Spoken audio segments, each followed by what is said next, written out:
அவர்களே, சம்மேளனத்தின் அமைப்பு செயலாளரும் இன்ஜின் ஃபேக்டரி ஏஐடிஎஃப் சங்கத்தினுடைய பொதுச் செயலாளருமான சிவகுமார் அவர்களே, எனது அருமை தோழர்களே, சகோதரர்களே, சகோதரிகளே,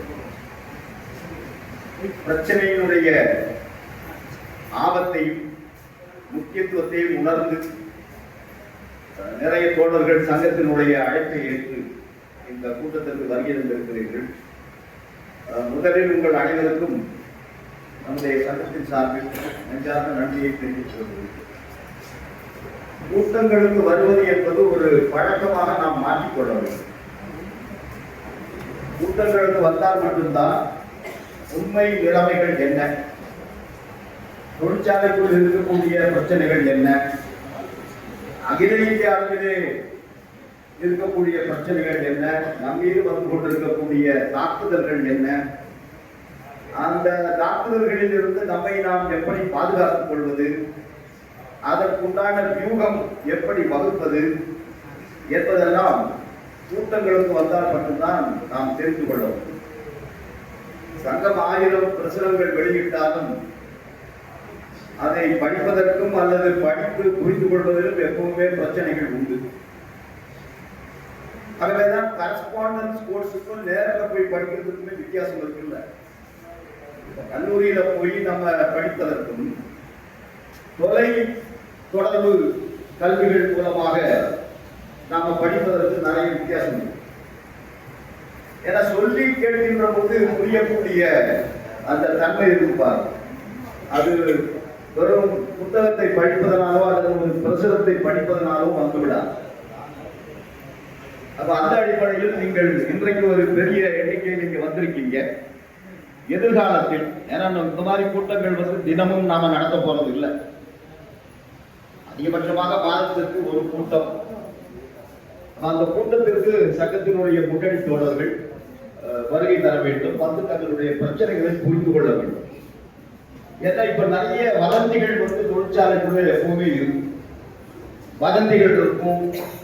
மாற்று சங்கத்தில் இருக்கக்கூடிய தோழர்கள் சங்கத்துக்கு எதிராக பொய் பிரச்சாரங்கள் செய்யலாம், விஷமத்தனமான பிரச்சாரங்கள் செய்யலாம்.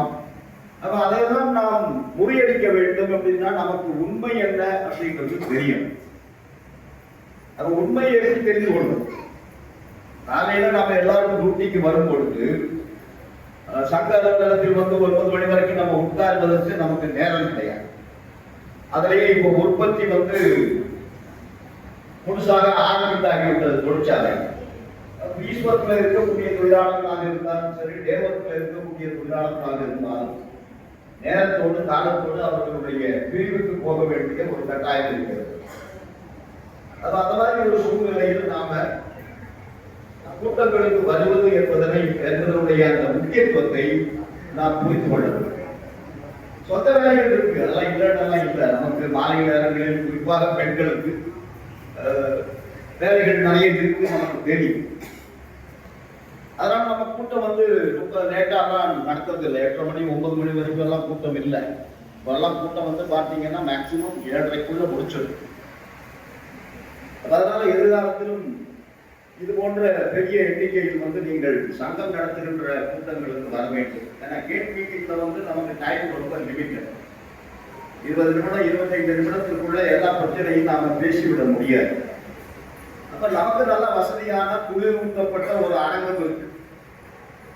அந்த அரங்கத்தை முழுமையாக நாம் பயன்படுத்திக் கொள்ளணும். இல்லை அதுக்குதான் இதை இவ்வளவு செலவு பண்ணி நாம கட்டி வச்சிருக்கோம். இது ஒரு இடத்துல வாடகைக்கு போனோம்னா 10,000 20,000 கொடுக்கணும். நீங்க நமக்கு சொந்தமாகவே இருக்கு, 10 காசு வாடகை கொடுக்க வேண்டியது இல்லை, மின்சார செலவு மட்டும்தான் இல்லையா? அதனால் இந்த சலுகையை, இந்த இருக்கக்கூடிய இந்த வசதியை நாம் பயன்படுத்திக் கொள்ள வேண்டும் என்பதனை மீண்டும் மீண்டும் வலியுறுத்தி இன்றைக்கு இந்த கூட்டம் இவ்வளவு அவசரமாக கூட்டியதற்கு பிரதானமான காரணம் ஒன்று இருக்கின்றது. அந்த காரணத்திற்கு வருவதற்கு முன்னால் இப்ப தொழிற்சாலை இருக்கக்கூடிய நம்முடைய உற்பத்தி, அதை பற்றி சற்று பேசிவிட்டு அந்த சப்ஜெக்டுக்கு வரலாம்னு நினைக்கிறேன். வேலையே இல்லாமல் 3 ஆண்டுகள் கார்பரேஷனாக மாறிவிட்ட பிறகு நம்முடைய எதிர்காலம் மிகப்பெரிய கேள்விக்குரிய. கார்பரேஷன் ஆகிறதுக்கு முன்னாடியே 2017 நம்முடைய ஐட்டம்ஸ் எல்லாமே நான் கோர் அப்படின்னு டிக்ளேர் பண்ணுங்க. 5 குளோத்திங் தொழிற்சாலைகளிலும் உற்பத்தி செய்யக்கூடிய பொருட்கள் எல்லாமே நான் கோர் டிக்ளேர் பண்ணிட்டு அதோட விடல. இனிமேல் இந்த 5 தொழிற்சாலைகளும் அவர்களுக்கு வேலை வேண்டும் அப்படின்னு சொன்னா அவங்க தனியாரோட போட்டி போடணும். ஓப்பன் டெண்டர் என்கொயரி முறையில் தனியாரோட போட்டி போடணும். அப்படி போட்டியிடுகின்ற நிறுவனங்களில் யார் முதல் L1 மிக குறைந்த விலையில் யார் சப்ளை செய்யறாங்க அப்படின்னு டெண்டர் போடுறாங்களோ அவங்களுக்கு தான் அந்த ஆர்டர் கிடைக்கும். அவன் இப்போ பொதுத்துறையாக மாறினாலும் அதெல்லாம் அரசு ஊழியர்களுக்கு உண்டான எல்லா சலுகைகளும் நமக்கு அரசு கொடுத்தே தீர வேண்டும். அவங்க சம்பளம் கொடுக்கணும், டிஏ கொடுக்கணும், HRI கொடுக்கணும், டிரான்ஸ்போர்ட் அலவன்ஸ், மெடிக்கல் ரிஎம்பர்ஸ்மெண்ட், எல்டிசி, கட்டண மெயின்டெனன்ஸ், மூலப்பொருள் வாங்கணும், ஏகப்பட்ட விஷயங்கள். கான்ட்ராக்ட் ஊழியர்களுக்கு சம்பளம் கொடுக்கணும், அவர்களுக்கு ஜிபிஎஃப், இபிஎஃப் கொடுக்கணும், இஎஸ்ஐ கொடுக்கணும். இதெல்லாம் எங்க வரும்? தொழிற்சாலையினுடைய செலவுல தான் அதெல்லாம் வந்து சேரும். அப்ப நாம ஒரு காலத்திலையும் எதிர்வனாக வர முடியாது. நிறைய டெண்டர் போட்டாங்க. நாம வந்திருக்கிறது 17வது இடத்துல, 18வது இடத்துல அப்படின்னு சொன்னா நமக்கு மேல 16 தனியார் தொழிற்சாலைகள் கொட்டேஷன் கொடுத்திருக்காங்க. அப்ப போட்டி போட்டு தனியாரோடு போட்டி போட்டு அந்த ஓட்டி இருக்கிற ஓப்பன் டெண்டர் என்கொயரி முறையில் நமக்கு வர்க்க ஆர்டர் கிடைக்க அந்த சூழ்நிலையில் தான் கார்பரேஷனாக மாறிவிட்ட பிறகு அந்த ஆர்மி வந்து ரைட்டிங்லேயே கொடுத்தாச்சு. இனிமே நாங்க உங்களுக்கு ஓப்பன் டெண்டர் என்கொயரியில வேலையை சிங்கிள் டெண்டர் என்கொயரி முறையில வேலை கொடுக்க மாட்டோம். நாங்க டெண்டர் ஃப்ளோட் பண்ணுவோம், அதுல நீங்க அப்ளை பண்ணுங்க, நீங்க வந்தீங்கன்னா ஓகே, இல்லைன்னா யார் எங்களுக்கு கம்மியான ரேட்ல கொடுக்குறாங்களோ அவங்ககிட்ட நாங்க போயிடுவோம் அப்படின்னு ரைட்டிங்லேயே லெட்டர் கொடுத்தாச்சு. ஒரு பக்கம் கார்பரேஷன், இன்னொரு பக்கம் வேலை இல்லை. இந்த இக்கட்டான சூழ்நிலையில தான் நாம தொடர்ந்து அதற்கான நடவடிக்கைகள் எடுத்து கடைசியாக நம்ம பாதுகாப்பு அமைச்சர் ராஜ்நாத் சிங் கிட்ட போய் நாம பேசும்போது நாம சொன்னோம், இந்த 4 டிசிஎல் தொழிற்சாலைகளுக்கும் சம்பளம் கொடுக்கணும்னா 750 கோடி ரூபாய் வேணும். சம்பளம்னா அதுல எல்லாம் கொடுப்போம். சம்பளம் மட்டும் இல்லை, நான் சொன்ன இந்த எல்டிசி, மெடிக்கல் எல்லாமே கொடுக்க வேண்டிய லீவ் என்கேஷ்மெண்ட் எல்லா செலவீனங்களும் சேர்த்தா 750 கோடி வருது. நீங்க வேலை கொடுக்கலன்னு சொன்னா 750 கோடி ரூபாய் அரசு மானியமாக தர வேண்டும், சப்சிடியாக தரணும். ஏன்னா அரசு ஊழியர்கள் அவங்க யாரும் கம்பெனி ஊழியர்களாக மாறல. கம்பெனி ஊழியராக மாறினா நீங்க கையெழி விட்டுடலாம், ஏன்னா அதான் முறை. கம்பெனிக்கும் அரசுக்கும் சம்பந்தம் இல்லை. ஆனா அரசு ஊழியர்கள் அவர்கள் அவங்க யாரும் கேட்டுக்கிட்டு கம்பெனிக்கு போகல. நீங்க தான் டீம்டு டெபுடேஷன் தான் அவங்களை அனுப்பியிருக்கு. கேபினெட்டுடைய முடிவுக்கு உயர் நீதிமன்றத்தினுடைய தீர்ப்பு. அவங்க அரசு ஊழியர்களாக இருக்கின்ற வரையில் அரசு ஊழியர்களுக்குண்டான எல்லா சலுகைகளும் அவர்களுக்கு கொடுக்கணும் அப்படின்னு. அப்ப அதுக்கு தேவை 740 கோடி ரூபாய். ஒன்று நீங்க 740 கோடி ரூபாய் மானியம் தரணும். அப்படி இல்லை அப்படின்னு சொன்னீங்கன்னா நீங்க வாக்கு தரணும். ஒரு 1200 கோடிக்கு வேலை கொடுத்தீங்கன்னு சொன்னா நீங்க 740 கோடி ரூபாய் மானியம் கொடுக்க வேண்டிய அவசியம் இல்லை. இந்த 1200 கோடியிலேயே நாங்க எல்லாவற்றையும் போடுவோம். சம்பளம் கொடுக்கறது, மெட்டீரியல் வாங்குறது, சிவில் ஒர்க் பண்றது, மெயின்டெனன்ஸ் பண்றது, எல்லாம் வேலை பார்ப்போம். அப்ப அதை அவர் புரிந்து கொண்டார், அதனுடைய பிரச்சனையை புரிந்து கொண்டார். அப்ப நம்ம கையில வேற ஒரு ஆயுதம் இருக்கு. எப்பவுமே நம்ம என்ன சொல்றோம், நான் எந்த பேச்சுவார்த்தைக்கு க்ளோதிங் ஃபேக்டரி சம்பந்தமாக பேசினா நம்ம கையில இருக்கக்கூடிய ஆயுதம் என்னன்னா, ஓசிஎம்ல 700 பெண் தொழிலாளர்கள் வேலை செய்கிறார். அவங்க ஃபியூச்சர், அவங்களுடைய எதிர்காலம் என்ன, அவங்க எங்க கொண்டு போவீங்க நீங்க? அப்ப அது இயற்கையாகவே அது ஒரு சென்டிமெண்டலாகவும் அது வந்து அரசாங்கத்தை வந்து தாக்கும். அதையெல்லாம் நம்ம பயன்படுத்தணும். அதன் விளைவாக இப்ப என்ன பண்ணலாம்னு கேட்டாரு. அப்ப நாம சொன்னோம், தடையாக இருப்பது என்ன? நாட்கோர் உத்தரவு. அந்த உத்தரவை திரும்ப பெற வேண்டும். திரும்ப பெற்று இனிமேல் ராணுவம் டிசிஎல் தொழிற்சாலைகளுக்கு எஸ்டிஇ மூலமாக, அப்படின்னா சிங்கிள் டெண்டர் என்கொயரி மூலமாக ஆர்டர் பிளேஸ் பண்ணணும் அப்படிங்கிற ஒரு உத்தரவை நீங்கள் வெளியிட்டால் மட்டும்தான் இந்த 4 தொழிற்சாலைகளுக்கு நீங்க மானியம் கொடுக்க வேண்டிய அவசியம் வராது அப்படின்னு தெளிவா சொன்னீங்க. அவர் அதை புரிந்து கொண்டார். உடனே TCL CMD SK சின்ஹா அவரை அழைத்தார்கள். அவரும் நமக்கு ஆதரவாக அந்த நிலைப்பாட்டில் உறுதியாக நின்றார்.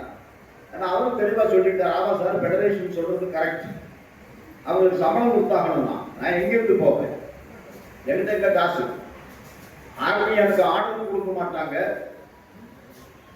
ஆனா நான் அந்த சம்பளம் கொடுக்கணும்னா எங்கிருந்து கொடுப்பேன். அப்போ அவரும் ரெக்கமெண்ட் பண்ணாரு. அதன் அடிப்படையில் தான் அந்த நான்-போர் ஆர்டர், அதான் நான் எப்பொழுதுமே சொல்றது, மோடி அரசு போட்ட உத்தரவுகளில் 2 உத்தரவு தான் இதுவரைக்கும் திரும்ப பெறப்பட்டது. ஒன்று, விவசாயிகளுக்கு எதிராக அவர் கொண்டு வந்த சட்டம், அது 700 விவசாயிகள் கொல்லப்பட்டு விட்ட பிறகு 750 நாட்கள் அவர்கள் போராடிய பிறகு அந்த உத்தரவு திரும்ப பெறப்பட்டது. அது ஒண்ணு. அதுக்கப்புறம் அவர் எதையாவது வாபஸ் வாங்கினாரு, திரும்ப பெற்றார் அப்படின்னு சொன்னா நம்ம இந்த நாட்டு உத்தரவு தான். இல்லைன்னா மோடி அரசு போட்ட எந்த உத்தரவையும் அவர்கள் இதுவரையும் திரும்ப பெற்றதில்லை. நம்முடைய அனுபவம் அப்படின்னா. அப்ப அதன் விளைவாக நம்ம போராடி இப்போ முதலாக நமக்கு இந்த ஆர்டர் வந்து army new digital printed uniform அப்படிங்கிற இந்த ஆர்டர் வந்துருக்கு. அது ஏற்கனவே 11 லட்சம் தனியாருக்கு கொடுத்துட்டாங்க. 11 லட்சம் சீருடை ஒரு தனியார் கம்பெனி, நான் 1700 ரூபாய் ஜாக்கெட்டு, ட்ரௌசர், தொப்பி, இது 3ம் சேர்த்து நான் 1700 ரூபாய்க்கு தச்சு தரேன் அப்படின்னு சொல்லி 3 கம்பெனி அந்த ஆர்டரை எடுத்துட்டாங்க. நானும் அப்புறம் சேஸ் பண்ணிக்கிட்டு இந்த கம்பெனி 1700 ரூபாய்க்கு எப்படி சப்ளை பண்ண முடியும், துணி விலையே 1000 ரூபாய் கிட்ட வரும், மற்ற கார்னிச்சர்ஸ் இருக்கு, அப்புறம் லேபர் சார்ஜ் இருக்கு, அவனுடைய ஓவர் ஹெட் எக்ஸ்பென்சஸ் இருக்கு, அவன் போட்ட மூலதனத்துக்கு அவனுக்கு வட்டி, பேங்க்ல கடன் வாங்கி இருந்தா அவனுக்கு வட்டி கொடுத்தாகணும். அப்ப எப்படி அவனால் இது சாத்தியப்படும்? அப்ப குவாலிட்டியில காம்ப்ரமைஸ் பண்ணுவான். 67% காட்டணும், 33% பாலியஸ்டர் இருக்கணும் அப்படிங்கிற அந்த காம்பினேஷனை அவன் அப்படியே விட்டா பண்ணிடுவான். பாலியஸ்டரை 67 வச்சு காட்டணும் 33 பண்ணிடுவான். அப்ப அதனுடைய பாதிப்பு யாருக்கு? சோல்டு.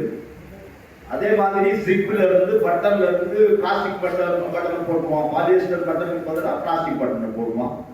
தரமான ஜிப்புக்கு பதிலாக சப்ஸ்டாண்டர்டான ஜிப்பு 3 தடவை இழுத்து போட்டா ஜிப்பு ஒர்க் பண்ணாது.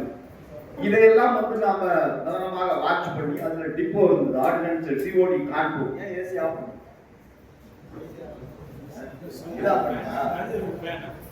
சரி, COD கான்பூர் அங்கதான் இதெல்லாம் சப்ளை ஆகும். அங்க போய் இதெல்லாம் சப்ளை ஆகும்போது அங்க நம்ம சங்கம் இருக்கு, AITF அங்க சங்கம் இருக்கு. அந்த தோழர்கள்கிட்ட நாம சொல்லி எவ்வளவு கன்சைன்மெண்ட் வந்தது, எவ்வளவு வந்தது அப்படிங்கறதெல்லாம் தெரிந்து கொண்டு அது DGQA, அதுவும் கான்பூர்ல தான் இருக்கு, TNCB, அங்க டெஸ்டிங் கொண்டு போய் கொடுக்கும்போது அங்கேயும் நமக்கு சங்கம் இருக்கு. எல்லாம் ஃபெடரேஷன் இருக்கிறதுனால இருக்கக்கூடிய அட்வான்டேஜ். அங்கேயும் சங்கம் இருக்கு. நாம அவங்ககிட்டையும் சொன்னோம், இது லேப்ல டெஸ்ட் பண்ணும்போது அவங்க ரிசல்ட் நமக்கு தெரியப்படுத்துங்கன்னு சொன்னோம். அவங்க ரிசல்ட் கொடுத்தாங்க, இது சப்ஸ்டாண்டர்ட் மெட்டீரியல், புவர் குவாலிட்டி அப்படின்னு சொல்லி. அப்ப அதை பேஸ் பண்ணி நாம திரும்ப கவர்மெண்ட் கிட்ட டேக் அப் பண்ணோம். நீ இந்த மாதிரி கம்மியான அடிமாண்டு விலைக்கு கான்ட்ராக்ட் பிரைவேட்டுக்கு கொடுத்துருக்குற, ஆனா what is the quality of the product, உன்னுடைய ஸ்பெசிஃபிகேஷன் படி அது இருக்கா? இந்த சேலஞ்ச் எல்லாம் நம்ம தொடர்ந்து எடுத்த நடவடிக்கையின் காரணமாக கடைசியாக இப்ப இந்த ஆண்டுக்கு 25-26 நமக்கு இந்த ஆர்டர் வந்திருக்கு. வந்த பிறகு நாம் சந்தித்த பிரச்சனைகள் எல்லாம் ஏராளம் என்பது உங்களுக்கு தெரியும். ஒரு ரேட்டை அவன் நிர்ணயம் பண்ணி TCL ஹெட் குவார்டர்ல இருந்து ஒரு தனிநபரை இங்கே அனுப்பி, ஒரு பிரைவேட் கன்சல்டன்ட் இங்கே அனுப்பி, அவர் ஒரு டைம் ஸ்டடி ஒன்று எடுத்து அதை TCL ஹெட் குவார்டருக்கு கொடுத்து அதை ஷாஜஹானுக்கு ஒரு டைம் ஸ்டடி எடுத்த மாதிரி ஒரு போர்த்தரத்தை உருவாக்கி ஷாஜஹான்பூர்ல இருந்து வந்த ரேட்டு அப்படின்னு சொல்லிட்டு அந்த 4.77 SMS நமக்கு அனுப்பி கொடுத்தாங்க. அப்படிதான் நமக்கு தெரியும் இது ஏற்புடையது அல்ல. நம்ம ஒரு நிலைப்பாடு எடுப்போம். ஏன்னா இந்த வர்க்க தக்க வைத்துக் கொள்ள வேண்டும். அதே நேரத்தில் நம்முடைய தொழிலாளர்கள் OCPயில பாதித்ததை போல இதில் பாதிக்க கூடாது அப்படிங்கிறதுக்காக நாம ஒரு நிலைப்பாடு எடுத்து இதுக்கு என்ன எஸ்எம்எச் கரெக்டா இருந்தா நம்ம தொழிலாளர்கள் வந்து குறைந்தபட்சம் 8 மணி நேரத்துல ஒரு 1/2 மணி நேரம் வேலை செய்தாலும் 7 மணி நேரமாவது வேலை செய்தாலும் ஒரு 140% அளவுக்கு பீஸ் ஒர்க் ப்ராஃபிட் ஏர்ன் பண்ற அளவுக்கு இதனுடைய எஸ்எம்எச் இருக்கணும். ஆனா அதே நேரத்தில் அளவுக்கு அதிகமான எஸ்எம்எச் கேட்டு இந்த வேலையில் எஸ்எம்எச் இன்க்ரீஸ் ஆக காஸ்ட் இன்க்ரீஸ் ஆகும். இதெல்லாம் நமக்கு தெரியும். அதனால் இந்த வேலையை தக்க வைத்துக் கொள்ள வேண்டும். நம்முடைய தோழர்கள் கடந்த 3 ஆண்டுகளாக ஜெயமூர்த்தி பேசும்போது சொன்னார் இல்லையா, சம்பளத்துக்காக போறாங்க மாசம். அதுக்கு நீதிமன்றத்துக்கு போக வேண்டிய சூழ்நிலையில நாம இருக்கோம். அப்ப அது ஒரு பக்கம். குறைந்தபட்சம் இந்த ஒரு நியாயமான எஸ்எம்எச் கிடைக்குதுன்னு சொன்னா நம்ம தோழர்கள் வந்து ஒரு 140% பீஸ் ஒர்க் ஏர்ன் பண்ண முடியும் அப்படிங்கிற அடிப்படையில் நாம அதுக்குண்டான கால்குலேஷன் எல்லாம் பண்ணி மேனேஜ்மெண்ட் கிட்ட சரி இதுல வந்து நம்ம எல்லா சங்கங்களையும் சேர்த்து பண்ணணும். ஏன்னா இதுல டிவைடட் ரூல் மேனேஜ்மெண்ட் இதை பயன்படுத்திக் கொள்ளக்கூடாது அப்படிங்கிறதுக்காக நம்ம எல்லா சங்கங்களையும் அழைத்தோம். வழக்கம் போல ஒரு சங்கம் நான் எதுக்குமே வரமாட்டேன்னு சொல்லிட்டாங்க. தொழிலாளர் முன்னேற்ற சங்கம் வந்து ஓகே நம்ம இணைந்தே செய்வோம் அப்படின்னு சொல்லி நாம சைட்ல ஒரு ப்ரொபோசல் கொடுத்து பல சுற்று பேச்சுவார்த்தைகள் நடத்தி எதுவுமே நடக்காத ஒரு சூழ்நிலையில பிரச்சனைகள், கட்டண கேட்கூட்டம், கட்டண பிரசுரம், கட்டண கடிதங்கள் இதெல்லாம் மேனேஜ்மெண்ட்டுக்கு கண்டினியூஸா நாம கொடுத்து அதன் விளைவாக கடைசியா ஜிஎம் வந்து பலமுறை நம்மகிட்ட பேசி எம்பிசி தான் அவர் ஒரு ரேட்டை நிர்ணயம் பண்ணாரு. ஆனா அவர் நிர்ணயம் பண்ணா போதுமா? இப்பெல்லாம் கையில் எடுத்துட்டான் டிசிஎல். இனிமே எஸ்எம்எச் எதுவுமே ஃபேக்டரியில நிர்ணயம் ஆகும். டிசிஎல் தான் 4 ஃபேக்டரிக்கும் சேர்த்து டிசைட் பண்ணி கொடுப்பாங்க. அது இந்த சூழ்நிலையில் இவங்க ஒரு கேம் பிளான கையில எடுப்பாங்கன்னு நமக்கு தெரியும். ஏன்னா அதை மிரட்டி பார்த்தார்கள் ஜிஎம். நம்மகிட்ட நேரடியா மிரட்டலன்னாலும் ஜிஎம் மிரட்டினாங்க. நீங்க இங்க செய்யலைன்னா நாங்க இதை ஷாஜான்பூருக்கு டைவர்ட் பண்ணிடுவோம், நீங்க இதை செய்யலைன்னா நாங்க அசரத்பூருக்கு டைவர்ட் பண்ணிடுவோம், நீங்க இதை செய்யலைன்னா ஜிஐஎல் ஓபிஎல் தொழிற்சாலை அவங்க வேலை இல்லாம இருக்காங்க அவங்களுக்கு கொடுத்துருவோம். அப்ப நாம உடனே இங்கிருந்து நம்மளே இந்த 3 சங்கங்களுக்கு டிராஃப்ட் ரெடி பண்ணி ஓசிஎஃப் தொழிலாளர்கள் வந்து போராடி கொண்டிருக்கிறார்கள் இதற்கு நியாயமான எஸ்எம்எச் வேண்டும் என்று. ஓசிஎஃப்பில் இது சம்பந்தமான ஒரு செட்டில்மெண்ட் வராத வரையிலும் நீ கொடுக்கிற இந்த 4.77க்கு நாங்கள் வேலை செய்ய முடியாது அப்படின்னு நம்ம அலுவலகத்திலிருந்து இந்த 3 சங்கங்களுக்கும் லெட்டரை ரெடி பண்ணி, ஏன்னா நிர்வாகம் வந்து பயன்படுத்திக் கொள்ளக்கூடாது என்பதற்காக ஷாஜான்பூருக்கு நான் நேரடியாகவே போனேன். ஷாஜான் ஏன்னா அவங்க 1 வருஷத்துக்கு மேல இந்த டாக்குமெண்ட் கொடுக்கப்படும். அங்க நேரடியாக நாம போய் அந்த தொழிற்சங்கங்களோட பேசி நாம என்ன லெட்டர் கொடுத்தோமோ அந்த லெட்டரை அவர்களுக்கு அந்த ஜிஎம்க்கு கொடுத்து காப்பி ஜிசிஎலுக்கு அனுப்பிட்டாங்க. அசரத்பூருக்கு இந்த லோடு கொடுக்கல, ஆனாலும் கொடுப்பதற்கு சாத்தியக்கூறு உண்டு, நாம செய்யலன்னு சொல்லி அந்த சங்கத்திட்ட நாம பேசணும். அந்த ஏடிஎஃப் சங்கத்திட்ட அவர்களையும் இதே மாதிரி லெட்டர் அங்க கொடுங்க. ஓசிஎஃப்ல என்ன எஸ்எம்எச் செட்டில் ஆகுதோ அதுக்கு தான் நாங்க வேலை செய்வோம், இந்த எஸ்எம்எச்சுக்கு நாங்க வேலை செய்வோம் அப்படின்னு அதை கோஆர்டினேட் பண்ணி நாம அவர்களும் அதற்கு தரந்தார்வாதி சங்கத்தினுடைய லெட்டர் எல்லாம் மேனேஜ்மெண்ட்டுக்கு கொடுத்து அப்ப டிசிஎலுக்கு ஒரு இயற்கையாகவே ஒரு நிர்பந்தம் ஏற்பட்டு நாம இதை வேற எந்த தொழிற்சாலைக்கு டைவர்ட் பண்ணாலும் இதை செய்ய மாட்டாங்க. அப்போ இதுல ஏதாவது ஒரு செட்டில்மெண்ட்டுக்கு வரணும் அப்படிங்கிற நோக்கோடு அவர்கள் நான் 3 நாள் ஞாயிற்றுக்கிழமை, திங்கட்கிழமை, செவ்வாய்க்கிழமை 3 நாளும் தொடர்ந்து CMD, director operation, GM operation, director finance மாறி மாறி மாறி மாறி எல்லார்கிட்டையும் பேசி பேசி பேசி அது என் கூட இருந்த ஒரு 3-4 தோழர்களுக்கு மட்டும் தெரியும் இருந்து நம்ம பேசி கடைசியாக நாம, ஏன்னா இதெல்லாம் சரித்திரத்தில் வந்து முதல் தடவை ஒரு எஸ்எம்எச் நிர்ணயம் செய்த பிறகு அந்த எஸ்எம்எச்சை வந்து ஃபேக்டரி லெவல்ல மாற்றிருக்கு. ஃபேக்டரி லெவல்ல அந்த அதிகாரம் ஜிஎம் கிட்ட இருந்த போது பல நேரங்கள்ல மாற்றிருக்கும், போராடி மாற்றிருக்கும். ஆனால் ஹெட் குவார்டர்ஸ் கையில போயிட்ட பிறகு அதை மாற்றுவது என்பது அவ்வளவு சுலபமான காரியம் அல்ல. அதுவும் இப்ப கவர்மெண்ட் இல்லை, இது company, root comfort limited company. இருந்தாலும் நாம போராடி மிகப்பெரிய வலிமையோடு நின்று 3 தொழிற்சாலையினுடைய தையல் தொழிலாளர்களையும் ஒன்றிணைத்து ஓசிஎஃப்க்கு மட்டுமே கிடைத்த வெற்றியாக நான் கருதவில்லை. ஏன்னா நம்ம சொன்னோடனே அவர்கள் அந்த நிலைப்பாடு எடுத்தார். அவர்கள் எழுத்து மூலமாக கடிதம் கொடுத்தார். ஓசிஎஃப் ஆவணியில் என்ன செட்டில்மெண்ட் ஆகுதோ அதன் அடிப்படையில் தான் இங்க இந்த பண்டிலே கை வைப்போம், இல்லைன்னா கை வைக்க மாட்டோம் அப்படின்னு சொல்லி அவர்களும் பெடரேஷன் சொல்றதை ஏற்றுக்கொண்டு அந்த கடிதங்களை கொடுத்த அந்த நிர்பந்தத்தை உருவாக்கி நாம அதுக்கு தலைமை ஏற்றுகின்ற காரணத்தினால் இன்றைக்கு நமக்கு முழுசா திருப்தி இல்லாமல் இருக்கலாம், நாம் எதிர்பார்த்த எஸ்எம்எஸ் வராமல் இருக்கலாம். ஆனாலும் ஓசிடியில் ஏற்பட்ட அளவுக்கு ஒரு மிக மோசமான நிலை இல்லாமல் ஒரு தையற்காரன் என்கின்ற முறையில், சங்க தலைவராக மட்டுமே இல்லாமல் ஒரு தையற்காரன் என்கின்ற முறையில் இன்றைக்கு வந்திருக்கிற எஸ்எம்எஸ் என்பது அது ஒரு மோசமான எஸ்எம்எஸ் அப்படின்னு சொல்ல முடியாது. It is reasonable SMS. அதை நாம் ஏற்றுக்கொண்டுதான் ஆகும். இப்போ அடுத்தது என்ன? பிஎஸ்யூல ஏராளமான பிரச்சனைகள். ஆளாளுக்கு ஒரு குரூப் வந்து எல்பி சீனியாரிட்டி போகணும். எல்பி சீனியாரிட்டி என்பது நிரந்தரமா? மற்றப்பால் அது பெர்மனன்ட் இல்லை. இன்னைக்கு HS2 இருக்கல, நாளைக்கு நான் HS1 ஆயிடுவேன். இன்னைக்கு HS1 இருக்கல, நான் MCM ஆயிடுவேன். எங்க கொண்டு போயிடுவேன். அப்ப நான் கேட்பேன், நான் இப்போ MCM ஆயிட்டேன், அந்த பக்கத்துக்கு எங்க ஆபரேஷன் நம்பர் 1ல ஒரு HS1 இருக்காரு, அவரை தூக்கிட்டு என்ன அங்க உட்கார வைக்க சயின்ஸ் சீனியர்.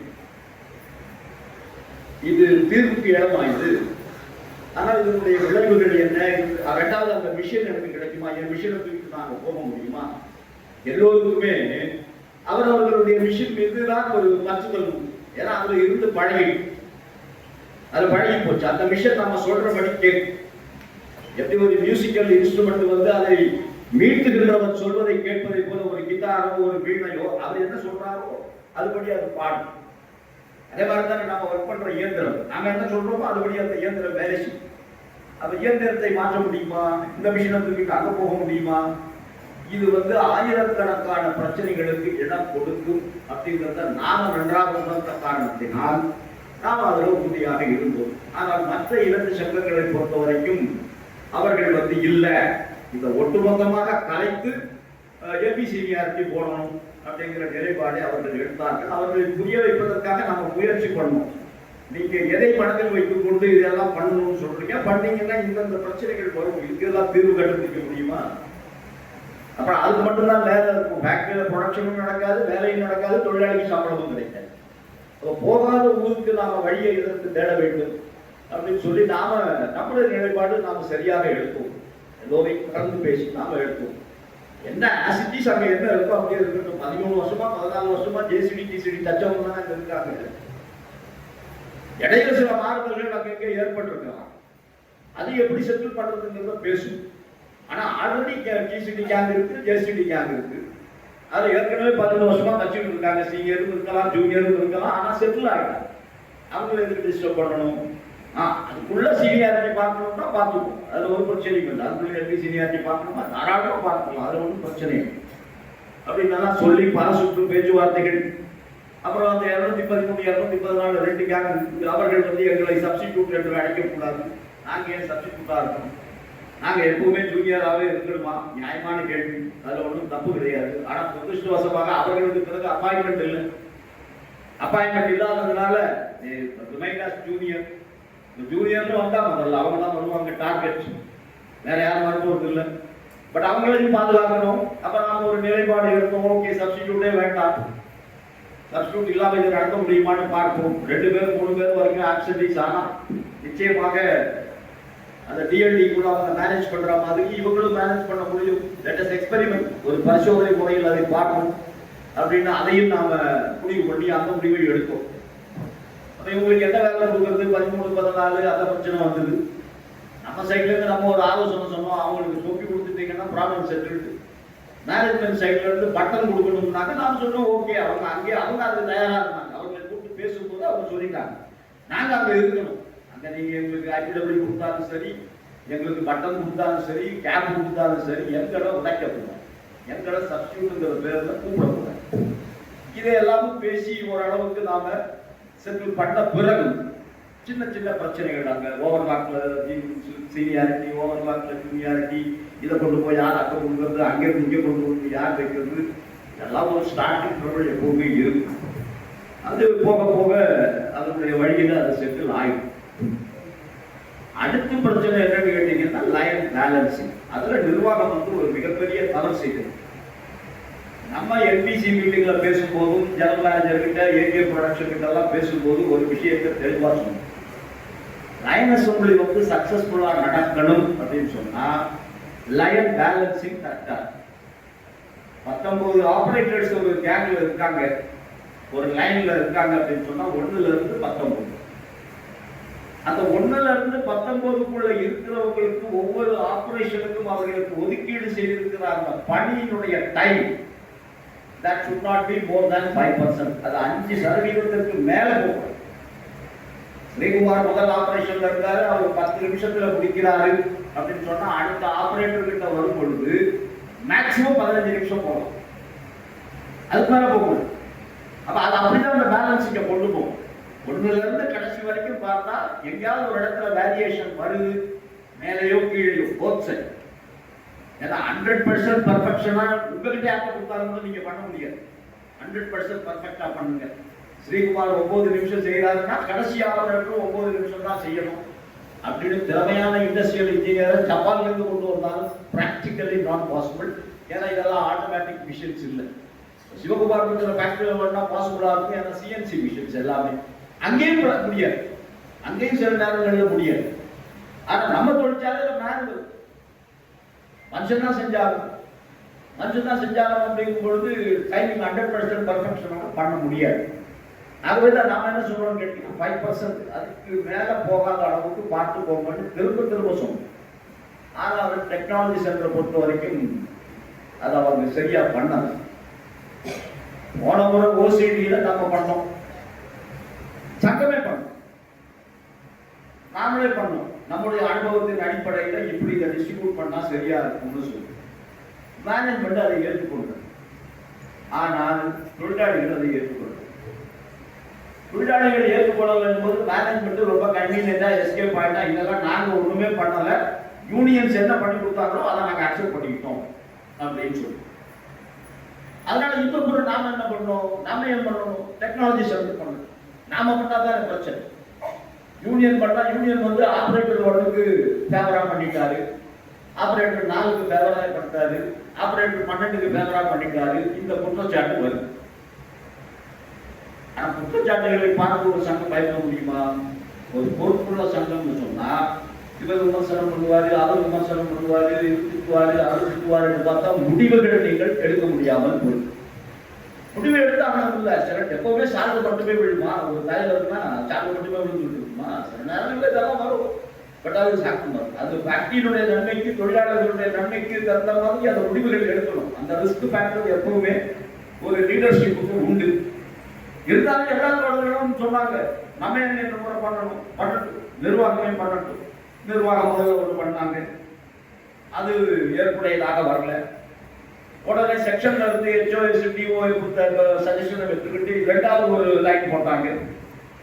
இப்ப அதுலயும் பிரச்சனை, அதுலயும் ப்ராப்ளம்ஸ். அந்த ஆபரேஷன் வந்து ரொம்ப ஈஸியா இருக்கு, அவர் 6 நிமிஷத்துல முடிக்கிறது என்கிட்ட வரும்போது 12 நிமிஷம் ஆகும். அப்ப சில குறிப்பிட்ட ஆபரேஷன்ல வேலை செய்யக்கூடிய தொழிலாளர்கள் டெய்லி யூனியன் ஆஃபீஸுக்கு வர்றாங்க, எங்களுக்கு நியாயம் பண்ண மாட்டீங்களா? அவரு 6 நிமிஷத்துல முடிச்சு மொத்தத்திலே 3 மணி நேரத்துல அவருடைய வேலை முடிஞ்சு போச்சு. ஆனா நாங்க 6 மணி நேரம் வேலை செய்யணுமா? அப்ப இது ஒரு கேள்விக்குறி இல்லைன்றதெல்லாம் யாரும் மறுக்க முடியாது. 3 மணி நேரத்துல யார் செய்யறாரோ அவர் கம்ஃபர்டபுளா இருப்பாரு. அவருக்கு 4 மணி நேரம் ஆகுனீங்கன்னா அவர் சண்டை போடுவாரு. ஆனா 6 மணி நேரம் பண்றவருக்கு நியாயம் வழங்கியாகும். இந்த மாதிரி ஒரு டெக்னிக்கல் இஷ்யூ நமக்கு இருக்கு. ஆனா அது இருக்கு அப்படின்னு சொல்லிட்டு தொழிலாளர்களை அதை அக்கௌண்ட் விட்டுற முடியாது. அது ஆய்வு பண்ணிட்டு இருக்கும். அதிகமான பிரச்சனை இல்லாமல் இந்த 17 பேர் 19 பேர் எவ்வளவு பேர் இருக்காங்களோ அவர்களுக்கு இந்த வேலையை ஒரு பேலன்சிங்காக, சமச்சீர் கல்விங்கிற மாதிரி சமச்சீராக இதை எப்படி டிவைட் பண்ணி கொடுக்க முடியும் அப்படிங்கிறது நம்ம கன்சல்ட் பண்ணிட்டு உட்காந்துருக்கோம், டிஸ்கஸ் பண்றோம். நம்மளை பார்க்க வர தோழர்கள்கிட்டே நான் சொல்லிட்டு நீங்க ஓரலாக வந்து பேசுறது இல்லை, எதுவாக இருந்தாலும் ரைட்டிங்ல சங்கத்துக்கிட்ட கொடுத்துருக்கோம். கொஞ்சம் பேர் எழுதி கொடுத்துருக்காங்க, கொஞ்சம் பேர் செக்ஷன்ல கொடுத்துருக்காங்க. இது எல்லாமே நடந்துருக்கு. இப்ப அதுல ஏதாவது ஒரு முடிவு நம்ம எடுத்தாங்க. என்ன பிரச்சனை வருதுன்னு கேட்டீங்கன்னா, ஒரு முடிவு சங்கம் எடுக்குது, அதாவது சங்கம் சில ஆலோசனைகளை நிர்வாகத்துக்கு சொல்லுதுன்னா நம்ம சங்கத்துக்கு பேர்ல நம்பிக்கை இருக்கும். அட்லீஸ்ட் நம்ம சங்கத்தினுடைய கொள்கை என்ன, ரெண்டு தான். ஃபேக்டரி காப்பாற்றப்பட வேண்டும். ஃபேக்டரி இருந்தால் தான் ஃபேக்டரி இல்லைன்னா நம்ம யாரும் இல்லை. 3 வருஷம் கஷ்டப்பட்டோம், சம்பளமே இல்லாமல் மாசம் மேனேஜ்மெண்ட் கிட்ட போய் கெட்டி கூட்டாட வேண்டிய நிலைமை. அது இல்லாம நம்ம பார்த்து கொள்ள வேண்டும். அது இல்லாம பார்த்து கொள்ளணும்னா நமக்கு வர ஒர்க்கை நாம எக்ஸிக்யூட் பண்ணணும். இந்த லோடு போகணும். நமக்கு இந்த லோடும் போகலன்னு சொன்னா ஆர்மிக்கு நம்ம வேற குற்றச்சாட்டு சுமத்துவதற்கு ரொம்ப சுலபமாயிடும். இல்லை நீங்க சொன்ன மந்திரிட்டாவுக்கு ஏற்கனவே போய் ரைட்டிங்லேயே கொடுத்துட்டாங்க.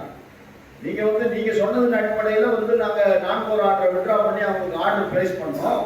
ஆனா அவங்களுடைய காஸ்ட் இதெல்லாம் நம்ம குரூப்ல போட்டிருக்கேன். இந்த பில்டர்ஸ் குரூப்ல போட்டிருக்கேன், கம்யூனிகேஷன் குரூப்ல இருக்கு, ஆபீஸ் பேரர் குரூப்ல இருக்கு, எல்லாத்துலயும் போட்டிருக்கு. எதுவும் இங்க ஒழிச்சு வைக்கிற விஷயமே இல்லை. அவன் டைரக்டா எழுதிட்டான். வெளியில எனக்கு இந்த விலைக்கு கிடைக்கிறது, நீங்க டிசிஎல் எனக்கு கொடுக்கறது 350 மடங்கு அதிகம் அப்படின்னு நம்ம காரணத்துக்கு சொல்றோம். இந்த யூனிஃபார்ம் வெளி ரேட்டை கம்பேர் பண்ணி it is 350 times more than what I am getting from trade அப்படின்னு அவன் ரைட்டிங் எடுத்துக்கலாம்.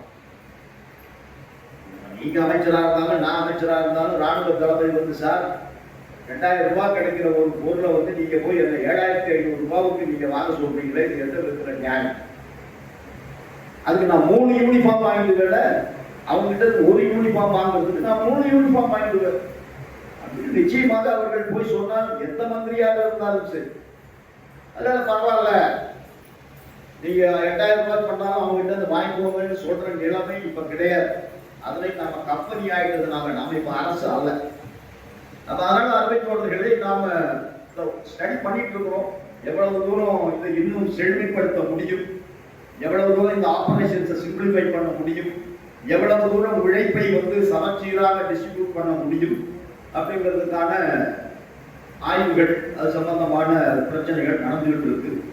அநேகமாக நாளைக்கு ஏதாவது ஒரு தீர்வுக்கு வரலாம். அப்படி இல்லைன்னா தீர்வே வரலன்னா மேனேஜ்மெண்ட் கிட்ட இந்த ஆபரேஷன்ல பிரச்சனை இருக்கு அப்படின்னு சங்கம் சொல்ல வேண்டி வரும். அப்ப அது இன்றைக்கு இந்த ஒர்க்லோடு சம்பந்தமாக இருக்கக்கூடிய பிரச்சனை. இது நீங்க எல்லாம் நேரடியாக இதில் சம்பந்தப்பட்டிருக்கிறதுனால அதில் இருக்கக்கூடிய விஷயங்களை நீங்கள் தெரிந்து கொள்ள வேண்டும் என்பதற்காகத்தான் இதில் கொஞ்சம் நேரம் அதிகம் எடுத்துட்டு நான் சொன்னேன். இப்போ பிரதானமாக இந்த கூட்டத்தினுடைய விஷயம் என்ன? 31/12/2025 நம்முடைய டீம்டு டெபுடேஷன் முடியும். அதுக்கப்புறம் நாம யார்? 1/1/2026 நாம் யார்? நாம் அரசு ஊழியரா? நம்ம கம்பெனி ஊழியரா? அரசு ஊழியராக இருந்தால் போஸ்டிலேயே இருப்போமா? கம்பெனி ஊழியராக மாறினால் நாம ரிட்டையர் ஆகிற வரைக்கும் அந்த கம்பெனி உயிரோடு இருக்குமா? இன்றைக்கு அரசாங்கத்தில் கிடைக்கக்கூடிய சலுகைகள் எல்லாமே தொடர்ந்து நம்ம கம்பெனிக்கு போனா நமக்கு கிடைக்குமா? இப்படி ஏகப்பட்ட விஷயங்கள். இன்னைக்கு நாம அரசு ஊழியராக இருக்கிறதுனால போய் நிர்பந்தம் பண்ணி லோடு நமக்கு கொடுக்கலாம். இல்லைன்னா நமக்கு சப்சிடி கொடுத்தாங்க 740 கோடி ரூபாய். இப்ப அது 800 கோடி ஆச்சு. நான் இது எழுதும்போது 1.5 வருஷத்துக்கு முன்னாடி அன்னைக்கு 740 கோடி ரூபாய், இன்னைக்கு 800 கோடியான டிஏ ரேட்டு போயிடுது. ஒரு இன்கிரிமெண்ட் ஜாஸ்தி ஆயிடுச்சு. டிஏ 50% ஆன பிறகு அலவன்சஸ் 25% இன்க்ரீஸ் ஆகி போச்சு. இப்ப 800 கோடி ரூபாய் வேணும். இந்த 4 ஃபேக்டரிக்கும் சிஎம்டில இருந்து கீழே வரைக்கும் பிளேட் அலவன்சஸ் கொடுக்கணும்னா 800 கோடி ரூபாய் வேணும். அது அரசு ஊழியராக இருந்தால் அரசுடைய பொறுப்பாயிடும். நாங்க நம்ம போய் கம்பெனியில சேர்ந்துட்டா கம்பெனி சொல்லுவான் சம்பளம் கொடுக்க காசு இல்லை, நீ வீட்டுக்கு போட்டு. பிஎஸ்என்எல் என்ன நடக்குதோ, பிஎஸ்என்எலுக்காவது ஏதோ ஒரு விதத்துல வருவாய், இது ஒரு வருவாயும் கிடையாது. நமக்கே ஒரு லோடு தானே இருக்கு, ஒரே ஒரு யூனிஃபார்ம், அதான் நம்ம ஒர்க். அந்த ஒர்க் இல்லைன்னா நம்ம கிட்ட ஒழுமே இல்லை, நம்ம சும்மா தான் ஆயுதம் தான் உட்காந்துருக்கோம். அப்ப இந்த மாதிரியான ஒரு சிச்சுவேஷன்ல நம்மளுடைய ஃபியூச்சர் என்ன? நாம சென்னை நீதிமன்றத்தில் ஏஐடிஎஃப் வழக்கு கொடுத்தது. கிட்டத்தட்ட 8 லட்சம் ரூபாய் ஃபெடரேஷன் அதுக்கு செலவு பண்ணுது. 2 வழக்கு போட்டோம். ஒன்று நம்முடைய ஒர்க்கிங் ஹவரை 48 மணி நேரம் ஆக்கிட்டோம். நம்ம சனிக்கிழமை அன்னைக்கு ஆஃப் டே பண்ணிட்டு இருக்கோம். அதை 8 மணி நேரம் இப்போ கம்பெனி ஆகி போச்சு, 8 மணி நேரம்னு சொல்லிட்டான். அப்போ நாம சொன்னோம், நீ கம்பெனி ஆகிட்ட, நான் எங்க கம்பெனி ஆக, நான் அரசு ஊழியர், என் ஒர்க்கிங் ஹவர் சனிக்கிழமை ஆஃப் டே தான் அப்படின்னு சொல்லி அதுக்கு ஒரு கேஸ் போட்டு இன்னைக்கு அது பாதுகாக்கப்பட்டது. கார்பரேஷனுக்கு எதிராகவும் நம்முடைய சர்வீஸ் கண்டிஷனை பாதுகாப்பதற்காகவும் கேஸ் போட்டோம். அதுல ஹைகோர்ட் என்ன பண்ணிச்சு, கார்பரேஷன் முடிவுல நான் தலையிட முடியாது, ஏன்னா உச்ச நீதிமன்றமே சொல்லியாச்சு, அரசினுடைய கொள்கை முடிவுகள் எல்லாம் நீதிமன்றம் தலையிடக்கூடாதுன்னு சொன்னதுனால கார்பரேஷன் முடிவை பத்தி நான் தலையிட மாட்டேன் அப்படின்னு சொல்லி அந்த போர்ஷனை நமக்கு எதிராக தீர்ப்பு கொடுத்து விட்டு சர்வீஸ் கண்டிஷன் அந்த மேட்டர் வரும்பொழுது சர்வீஸ் கண்டிஷன் உங்களுக்கு பாதுகாக்கப்படும். உங்களை யாரும் கட்டாயப்படுத்தி எந்த கம்பெனிக்கும் அனுப்ப முடியாது. நீங்களாவது விரும்பினா எழுதி கொடுத்துட்டு கம்பெனிக்கு போகலாம், இல்லைன்னா நீங்க அரசு ஊழியராக இருக்கலாம் அப்படின்ற தீர்ப்பு வந்திருக்கு. அப்ப அது ஒரு பாதுகாப்பு சட்ட ரீதியாக இன்னைக்கு நமக்கு இருக்கு. அது அரசாங்கத்துக்கு தெரியும். நாம இப்ப அப்பீலும் ஃபைல் பண்ணோம். ஃபெடரேஷனுடைய தேசிய நிர்வாகங்களுடைய உச்ச நீதிமன்றம் வரைக்கும் எவ்வளவு செலவானாலும் போய் பண்ணணும். ஃபெடரேஷன்ல பணம் இருக்கிற வரைக்கும் செலவு பண்ணுறது, இல்லைன்னா தொழிலாளிகளை வசூல் பண்ணி கேஸ் நடக்கும். இது ஃபெடரேஷனுடைய தேசிய நிர்வாக குழுவினுடைய முடிவு. அப்ப அடுத்து நாம அப்பீல் பண்றதுன்னு முடிவு பண்ணி இப்ப அதுக்கான வேலைகள் நடந்துட்டு சிங்கிள் ஜட்ஜி கொடுத்த தீர்ப்புக்கு எதிராக இப்ப டபுள் ஜட்ஜி கிட்ட போகும். 2 நீதிபதிகள் உள்ள பெஞ்சு கிட்ட போகும். இதெல்லாம் இருக்கு. இந்த சூழ்நிலையில தான் 21/4/2025 பாதுகாப்பு உற்பத்தி துறையினுடைய இணை செயலாளர் வந்து ஒரு மீட்டிங் கூப்பிட்டாங்க. அந்த மீட்டிங்ல வந்து நாம தெளிவா சொல்லிட்டோம், நாங்க யாரும் உங்க கம்பெனியில சேர மாட்டோம். அதனால நீங்க பிரசாத் பாரதி மாடல்ல என்ன, நம்ம கம்பெனி ஆவதுக்கு முன்னாடி நிறைய பேர் கம்பெனி ஆக்கிட்டாங்க. கவர்மெண்ட் முதல்ல ஆக்குறது பிஎஸ்என்எல். 3,20,000 பேர் அக்டோபர் 1, 2000 இது பிஎஸ்என்எல் மாறுகின்ற போது கம்பெனியா இன்னைக்கு 60,000 பேர் கூட இல்லை. 3,20,000 இருந்த பிஎஸ்என்எல் எம்ப்ளாயீஸ் இன்னைக்கு 60,000 பேர் இல்லை. பாதி பேரை வாலண்டரி ரிட்டையர்மெண்ட் ஸ்கீம்ல வீட்டுக்கு அனுப்பிட்டான். அதுக்கப்புறம் ஆனது Prasar Bharati, All India Radio, Doordarshan. இதை என்ன பண்ணிட்டா, நீங்க இனிமே கவர்மெண்ட் கிடையாது, நீங்க கம்பெனின்னு சொல்லி அதனுடைய பேரை வந்து பிரசார் பாரதி கார்பரேஷன் அப்படின்னு மாத்திட்டாங்க. பிஎஸ்என்எல் என்ன நடந்ததுன்னா, அவர்கள் வந்து ஒப்பந்தம் போட்டாங்க. ஏன்னா 1000 ரூபாய் எக்ஸ்ட்ரா தரேன்னு சொன்னான். நீங்க இன்னைக்கு வாங்குற சம்பளத்துல 1000 ரூபாய் எக்ஸ்ட்ரா, ஒரு டெலிபோன் எல்லாருக்கும் ஃப்ரீ அப்படின்னு சொன்ன உடனே அங்க இருக்கக்கூடிய சங்கங்கள், ஃபெடரேஷன்கள் அன்றைய சூழ்நிலையில் அவர்கள் எதிர்பார்க்கல. அவர் சொல்ல முடியாது. ஏன்னா நம்ம பிஎஸ்என்எல் வந்து ஏகபோகமாக இருப்போம், நாம மட்டும்தான் இந்தியாவுக்கு தொலைபேசி சேவையை செய்வோம், நமக்கு போட்டியாக யாரும் வரமாட்டார்கள் அப்படின்னு அவர்கள் நினைத்தார்கள். ஆனா தனியார் கொள்கையை ஃபாலோ பண்ற அரசு என்ன பண்ணும்? இவர்கள் எல்லாம் பிஎஸ்என்எல் மாறின உடனேயே லைசன்ஸை கொடுக்க ஆரம்பிச்சாங்க.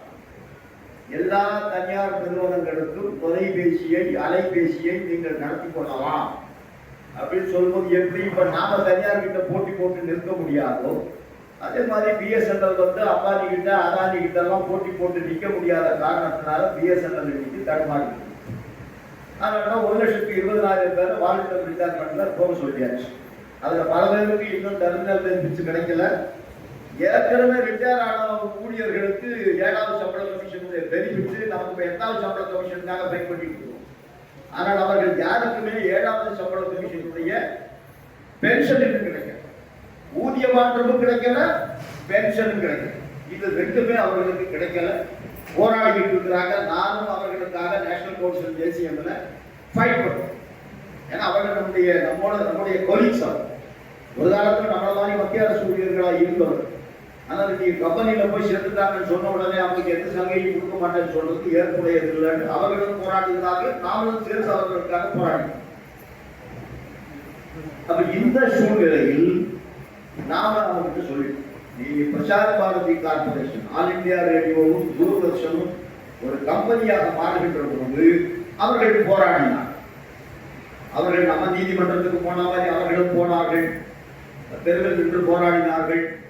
ஆனா அன்னைக்கு ஒரு வித்தியாசம் என்னன்னா, காங்கிரஸ் கவர்மெண்ட் இருக்கு, இந்த கவர்மெண்ட் இல்லை. அதனால அதனுடைய அணுகுமுறைகள் எப்பவுமே கொஞ்சம் வித்தியாசம் வரும். ஆனால் அவர்கள் என்ன செய்தார்கள் என்று சொன்னால், பாராளுமன்றத்தில் வந்து ஒரு சட்டத்தை நிறைவேற்றினார்.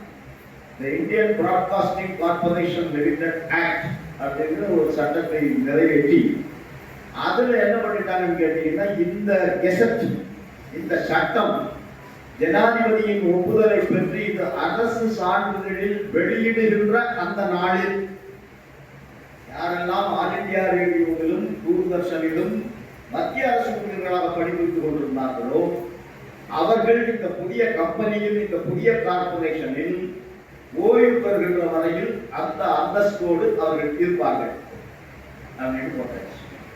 அதனால அவர்கள் பாதுகாக்கப்பட்டார்கள். அதன் பிறகு அப்பாயின்மெண்ட் எல்லாம் இப்ப அவங்க இல்ல. எப்படி போய் ஏடிஎம் 1800 பேரை பிக்சட் எம்ப்ளாய்மெண்ட் எழுதுறான். ஆல் இந்தியா ரேடியோல அதுதான். நீ வந்து ஒரு பாட்டு பாடிட்டு போனா உனக்கு இவ்வளவு காசு அவ்வளவுதான். முன்னெல்லாம் பாட்டு பாடுறவங்கன்னா பர்மனண்டா இருப்பான். நியூஸ் ரீடர்னா பர்மனண்டா இருப்பான். சரோஜ் நாராயணசாமின்னா 30 வருஷம் சரோஜ் நாராயணசாமி தான் நியூஸ் வாசிச்சுட்டு இருந்தான். இப்ப அப்படி இருக்கா? எல்லாமே காட்டுறாங்க. நீ ஒரு நாள் வந்து நியூஸ் வாசிச்சா உனக்கு இவ்வளவு காசு, அவ்வளவுதான். உனக்கு பிஎஃப் இல்லை, உனக்கு மெடிக்கல் இல்லை, உனக்கு என்டிசி இல்லை, ஒண்ணு. ஆனால் அரசு ஊழியர்களாக இருந்தவர்கள் இன்றைக்கும் இந்த சட்டத்தின் அடிப்படையில் அரசு ஊழியர்களாக எல்லா சத்தியங்களோடும் இருந்து கொண்டிருக்கிறார். அப்போ நாம அன்னைக்கு அந்த மாதிரி சொன்ன ஜாயின்ட் செக்ரட்டரி மேடமும்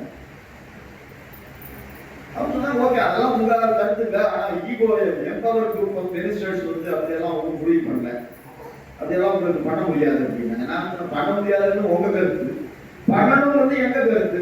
எங்க கருத்து நீங்க மினிஸ்டரை பதிவு பண்ணுங்க, அதை நீங்க மினிஸ்டருக்கு புட்டப் பண்ணுங்க.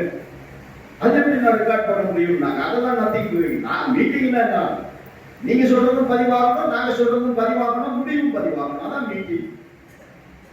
நீங்க சொல்றது மட்டும் பதிவாக, நாங்க சொல்றது மட்டும் பதிவாகிறதுனால நீங்க மீட்டிங் கூப்பிட வேண்டிய அவசியம் இல்லை. அப்படின்னா இப்பவே நாங்க வெளில போயிடுறோம், நீங்க நடத்திக்கோங்க மீட்டிங் அப்படிங்கிற ஒரு நிர்பந்தத்தை, அழுத்தத்தை அவங்க கொடுக்கப்படுறதா. ஓகே, அவங்க சொல்றதை நீங்க ரெக்கார்ட் பண்ணுங்கன்னு மற்ற அதிகாரிகளுக்கு அவங்க உத்தரவு பண்றாங்க. அது நெரிசல வந்து பதிவு செய்யப்படும். அது ஆயிப்போச்சுப்பா. அப்புறம் பார்த்தீங்கன்னு சொன்னா திடீர்னு பார்த்தா ஏடிஎன்எல்ல இருந்து ஒரு லெட்டர் போகுது அரசாங்கம்.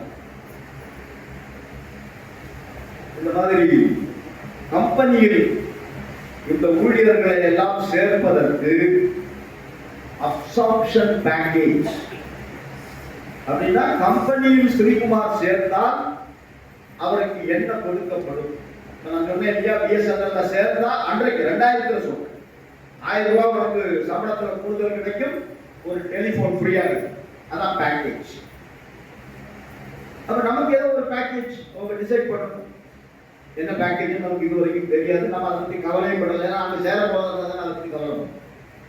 அப்ப அந்த பேக்கேஜ் என்னங்கிறத டிசைட் பண்றதுக்கு முன்னாடி ஃபெடரேஷன்களை அழைத்து பேசணும். அப்படி பேசுவதற்கு அரசு வந்து ஒரு கமிட்டியை போடணும்.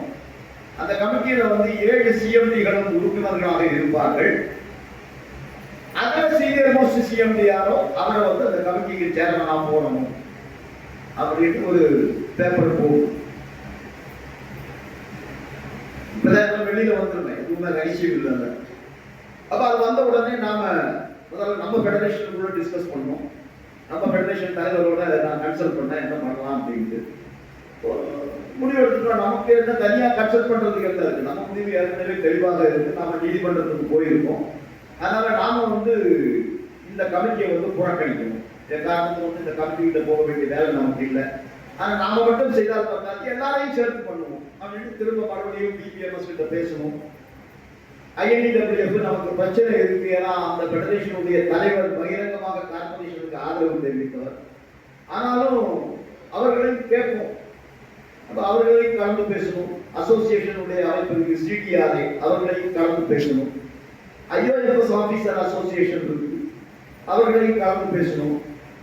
ஜாயிண்டாக ஒரு லெட்டர் அரசாங்கத்துக்கு கொடுப்போம். இந்த மாதிரி ஒரு கமிட்டி போட்டிருக்கீங்க, இந்த கமிட்டியை நாங்கள் புறக்கணிப்போம். ஏன்னா எங்க கோரிக்கை இதெல்லாம் கிடையாது. எங்களுக்கு 10 ரூபாய் கம்மியா இருந்தாலும் அரசு ஊழியர்களாக நாங்கள் இருக்கணும்.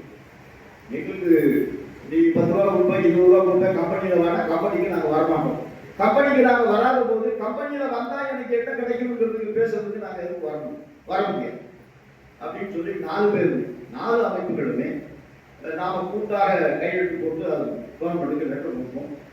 ஐஓஎஃப்எஸ் என்ன சொன்னாங்கன்னு கேட்டீங்கன்னா, உங்களோட சைன் பண்றதுல கொஞ்சம் நெருடல் இருக்குங்க, நாங்கள் அதிகாரிகள் இல்லையா, அதுவும் குரூப் ஏ ஆஃபீஸர்ஸ், அதனால நாங்கள் தனியார் லெட்டர் கொடுக்குறோம் அப்படின்னு சொல்லி அவங்க தனியார் லெட்டர் கொடுப்பாங்க.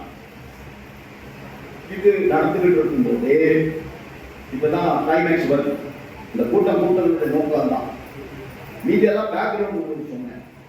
4/8/2028 பார்த்தீங்கன்னா திடீர்னு ஒரு 2 பக்கம் 3 பக்கம் ஆர்டர். அந்த அந்த ஆர்டருடைய தலைப்பு என்னன்னு கேட்டீங்கன்னா absorption of the employees of 7 new DPSUs constitution of the committee.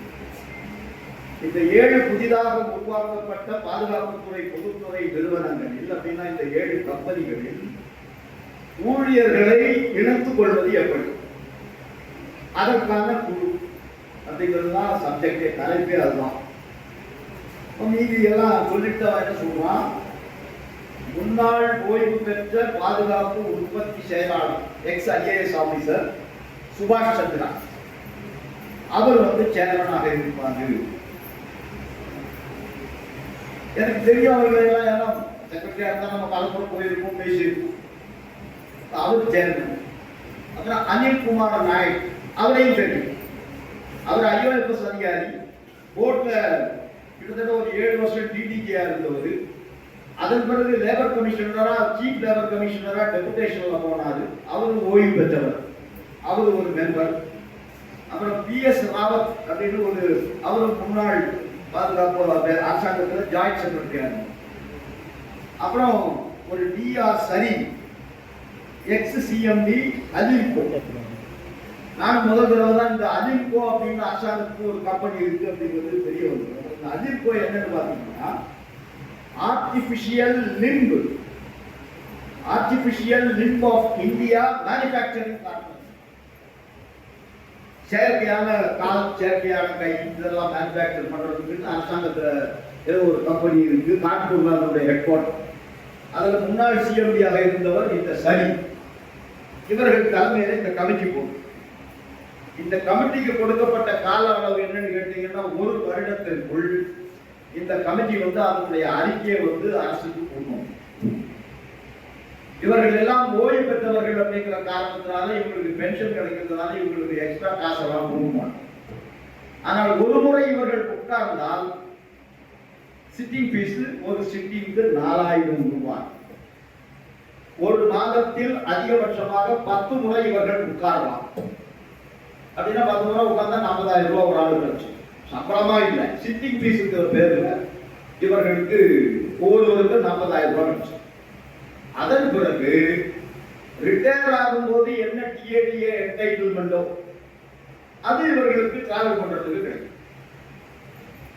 இப்போ செக்ரட்டரினா செக்ரட்டரி, ஜாயிண்ட் செக்ரட்டரி இவங்க எல்லாமே எக்ஸிகூட்டிவ் கிளாஸ் இவங்களுக்கு எலிஜிபிள். எக்கானமிக் கிளாஸ் இல்லை. எக்கானமிக் கிளாஸோட 3 மடங்கு டிக்கெட் வேற அதிகம். எப்பவுமே எக்ஸிகூட்டிவ் கிளாஸ் சீட்டு கொஞ்சம் பெருசா இருக்கும், நீங்க விரும்புகிற ஃபுட்டு கிடைக்கும், அவ்வளவுதான், வேற ஒன்றும் வித்தியாசம் இல்லை. அப்ப அந்த எக்ஸிகூட்டிவ் கிளாஸ் இவங்க டிராவல் பண்ணலாம். அதுக்கு ரெஸ்ட்ரிக்ஷனே இல்லை. மாசத்துக்கு 2 முறை தான் டிராவல் பண்ணலாம், 3 முறை தான் டிராவல் பண்ணலாம், அதான் ஒன்றும் போடணும். இப்போ இது அவங்களுக்கு கொடுத்துட்டு இவங்க என்ன செய்யணுங்கிறது தான் நம்ம சிக்கல் வருது. நம்ம 4000 வாங்குறது, 5000 வாங்குறது அது அவங்க போவாங்க. ஆனால் நமக்கு என்ன சிக்கல்னா இந்த கமிட்டிக்கு 1, 2, 3, 4, 5, 6, 7, 8, 9, 10 வேலை கொடுக்கணும். அதுக்கு டேர்ம்ஸ் ஆஃப் ரெஃபரன்ஸ் ஆங்கிலத்தில் சொல்லுவாங்க. டேர்ம்ஸ் ஆஃப் ரெஃபரன்ஸ் என்ன? ஃபர்ஸ்ட் என்ன சொல்றான், இந்த கமிட்டி என்ன பண்ணணும்னா examine and suggest the mechanism for offering absorption package by more than 1 new DPSC to S2I OFP employees. அப்படின்னு சொன்னா எனக்கு அதிகாரிகளுக்கு ஒரு பிரச்சனை இருக்கு, அதனால அவங்களை கவர் பண்றதுக்காக இதை போட்டுருக்காங்க.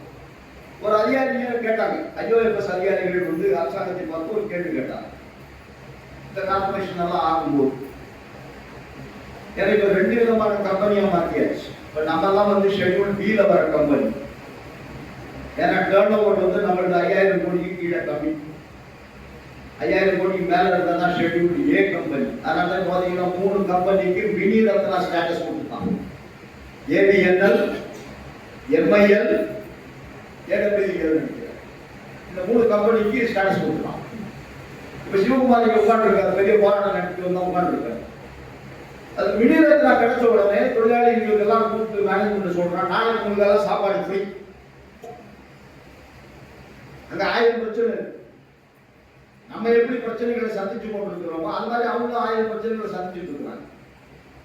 இது சொல்ல போனா அந்த ஹராஸ்மெண்ட் அதிகம். அவரு ரூல் 14 சார்ஜ் வாங்கி போடணும்.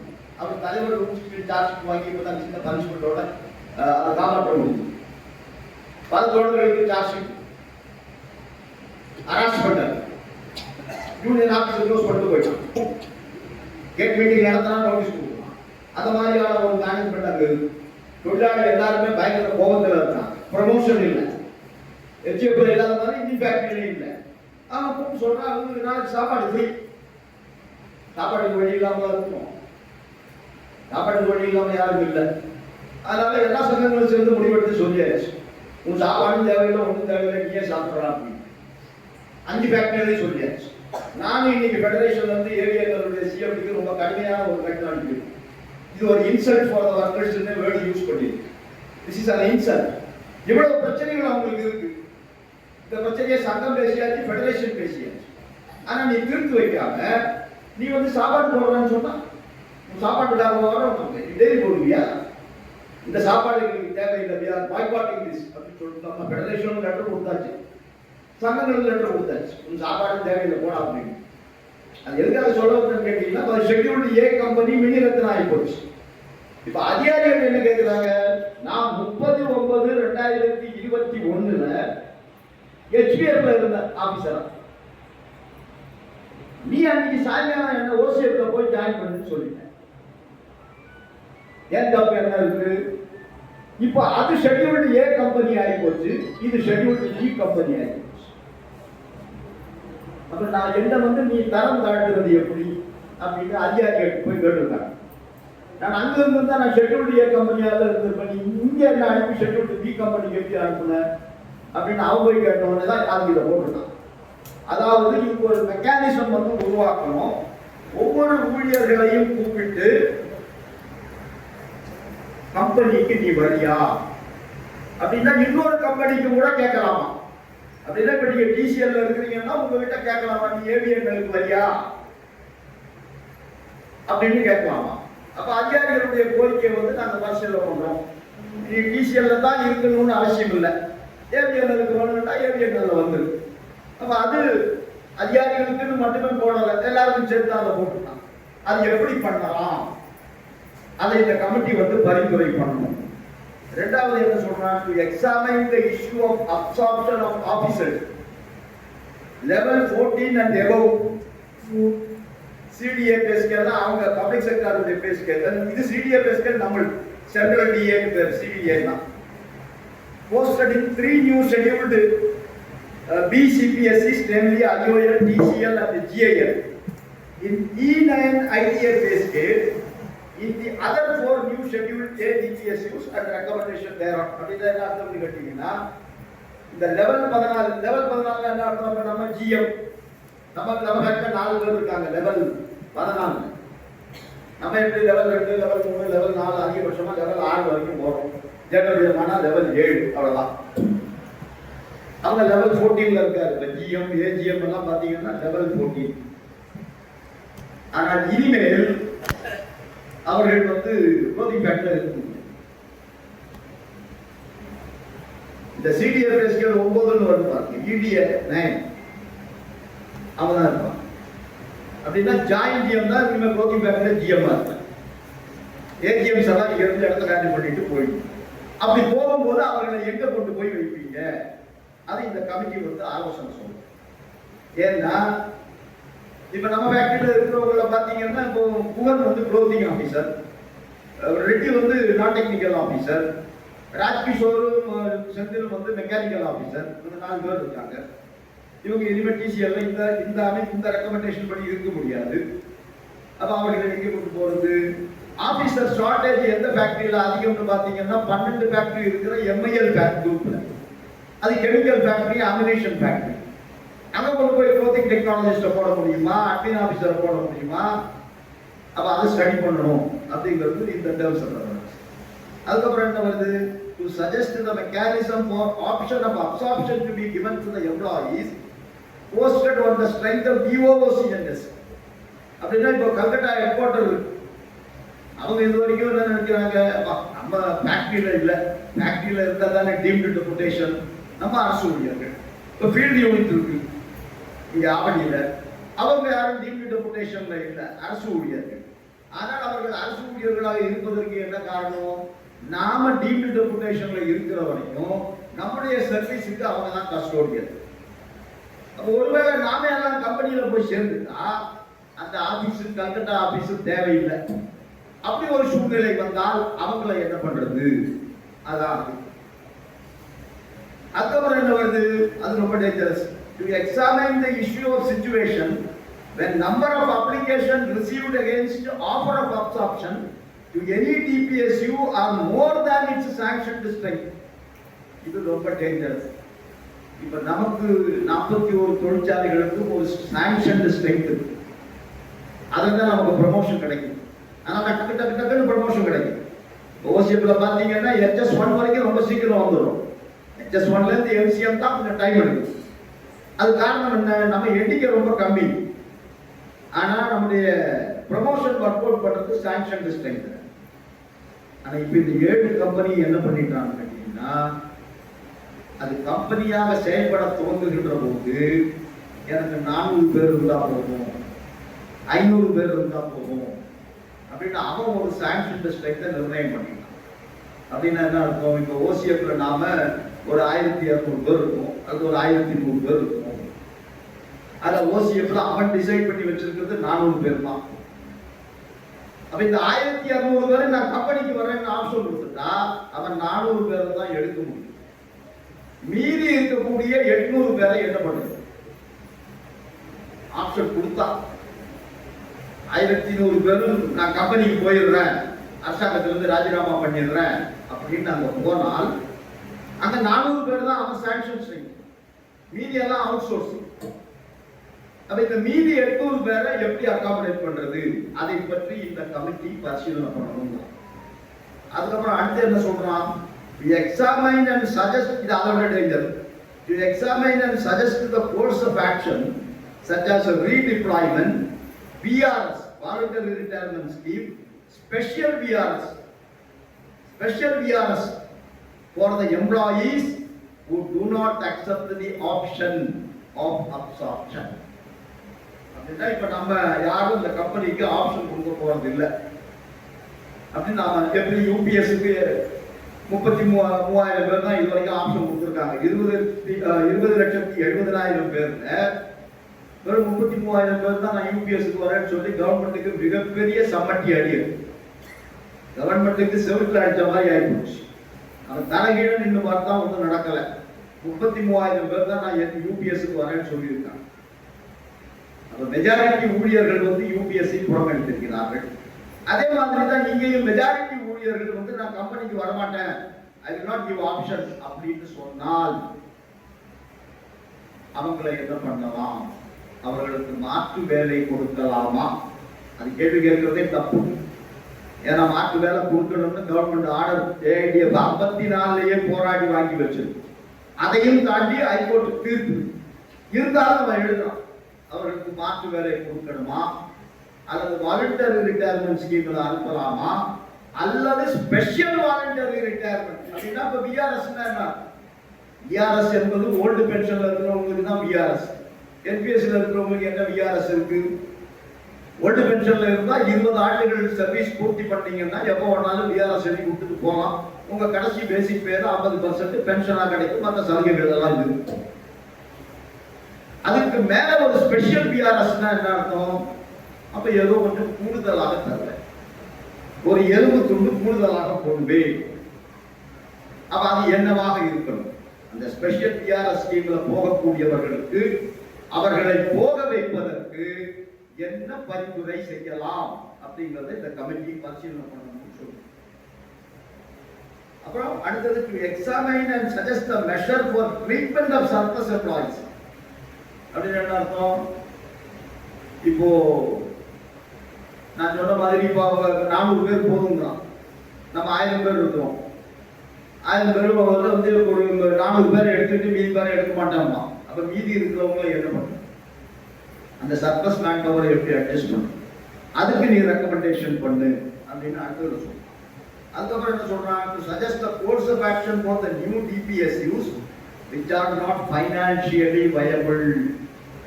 இதுதான் டிசிஎல்லுக்கு ஜிஐஎல்லுக்கு எதிராக நிக்க போகுது.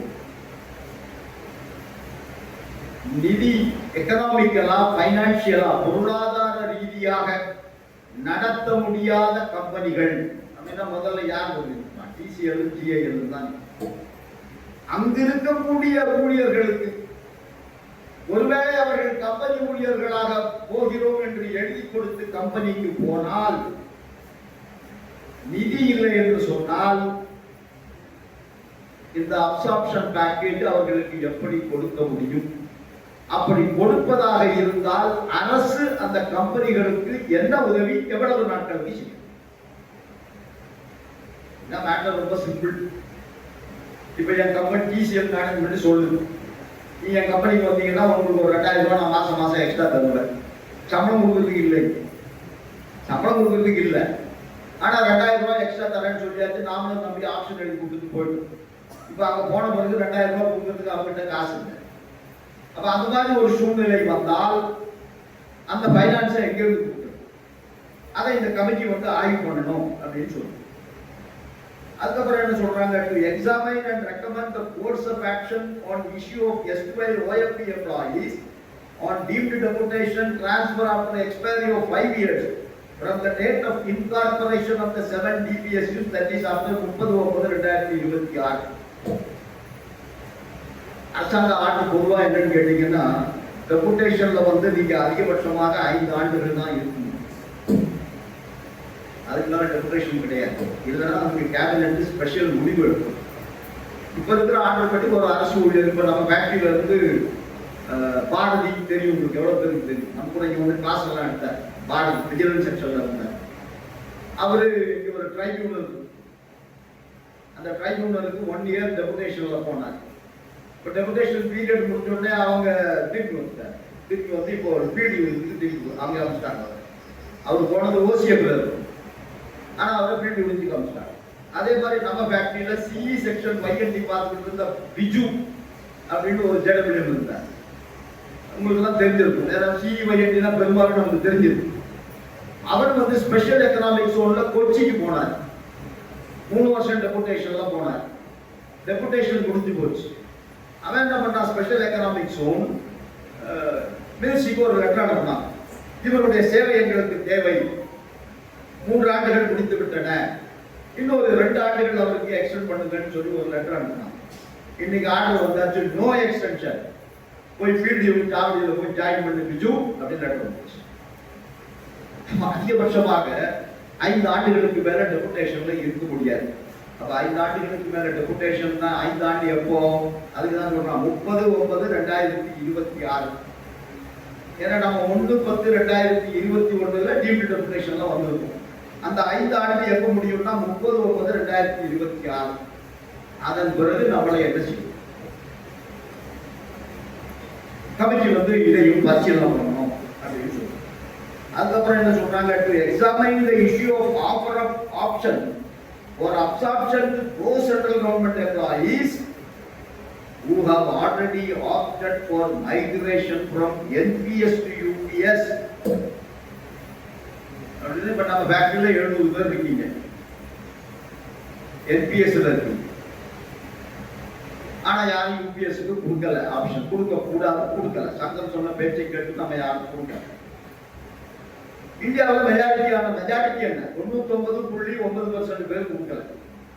தேவையான யூபிஎஸ் நாங்க என்பிஎஸ்ல இருந்து ஓல்டு பென்ஷனுக்காக சண்டை போடுறோம்னு சொல்லிட்டாங்க. நாமளும் அந்த நிலைப்பாட்டில் நிற்கிறோம். ஆனா ஒருவேளை யாராவது யூபிஎஸ்க்கு ஆப்ஷன் கொடுத்திருந்தால் அவர்கள் நாளைக்கு கம்பெனிக்கு போனா அவங்க நிலைமை என்ன? ஏன்னா யூபிஎஸ் என்பது it is only for central government employees.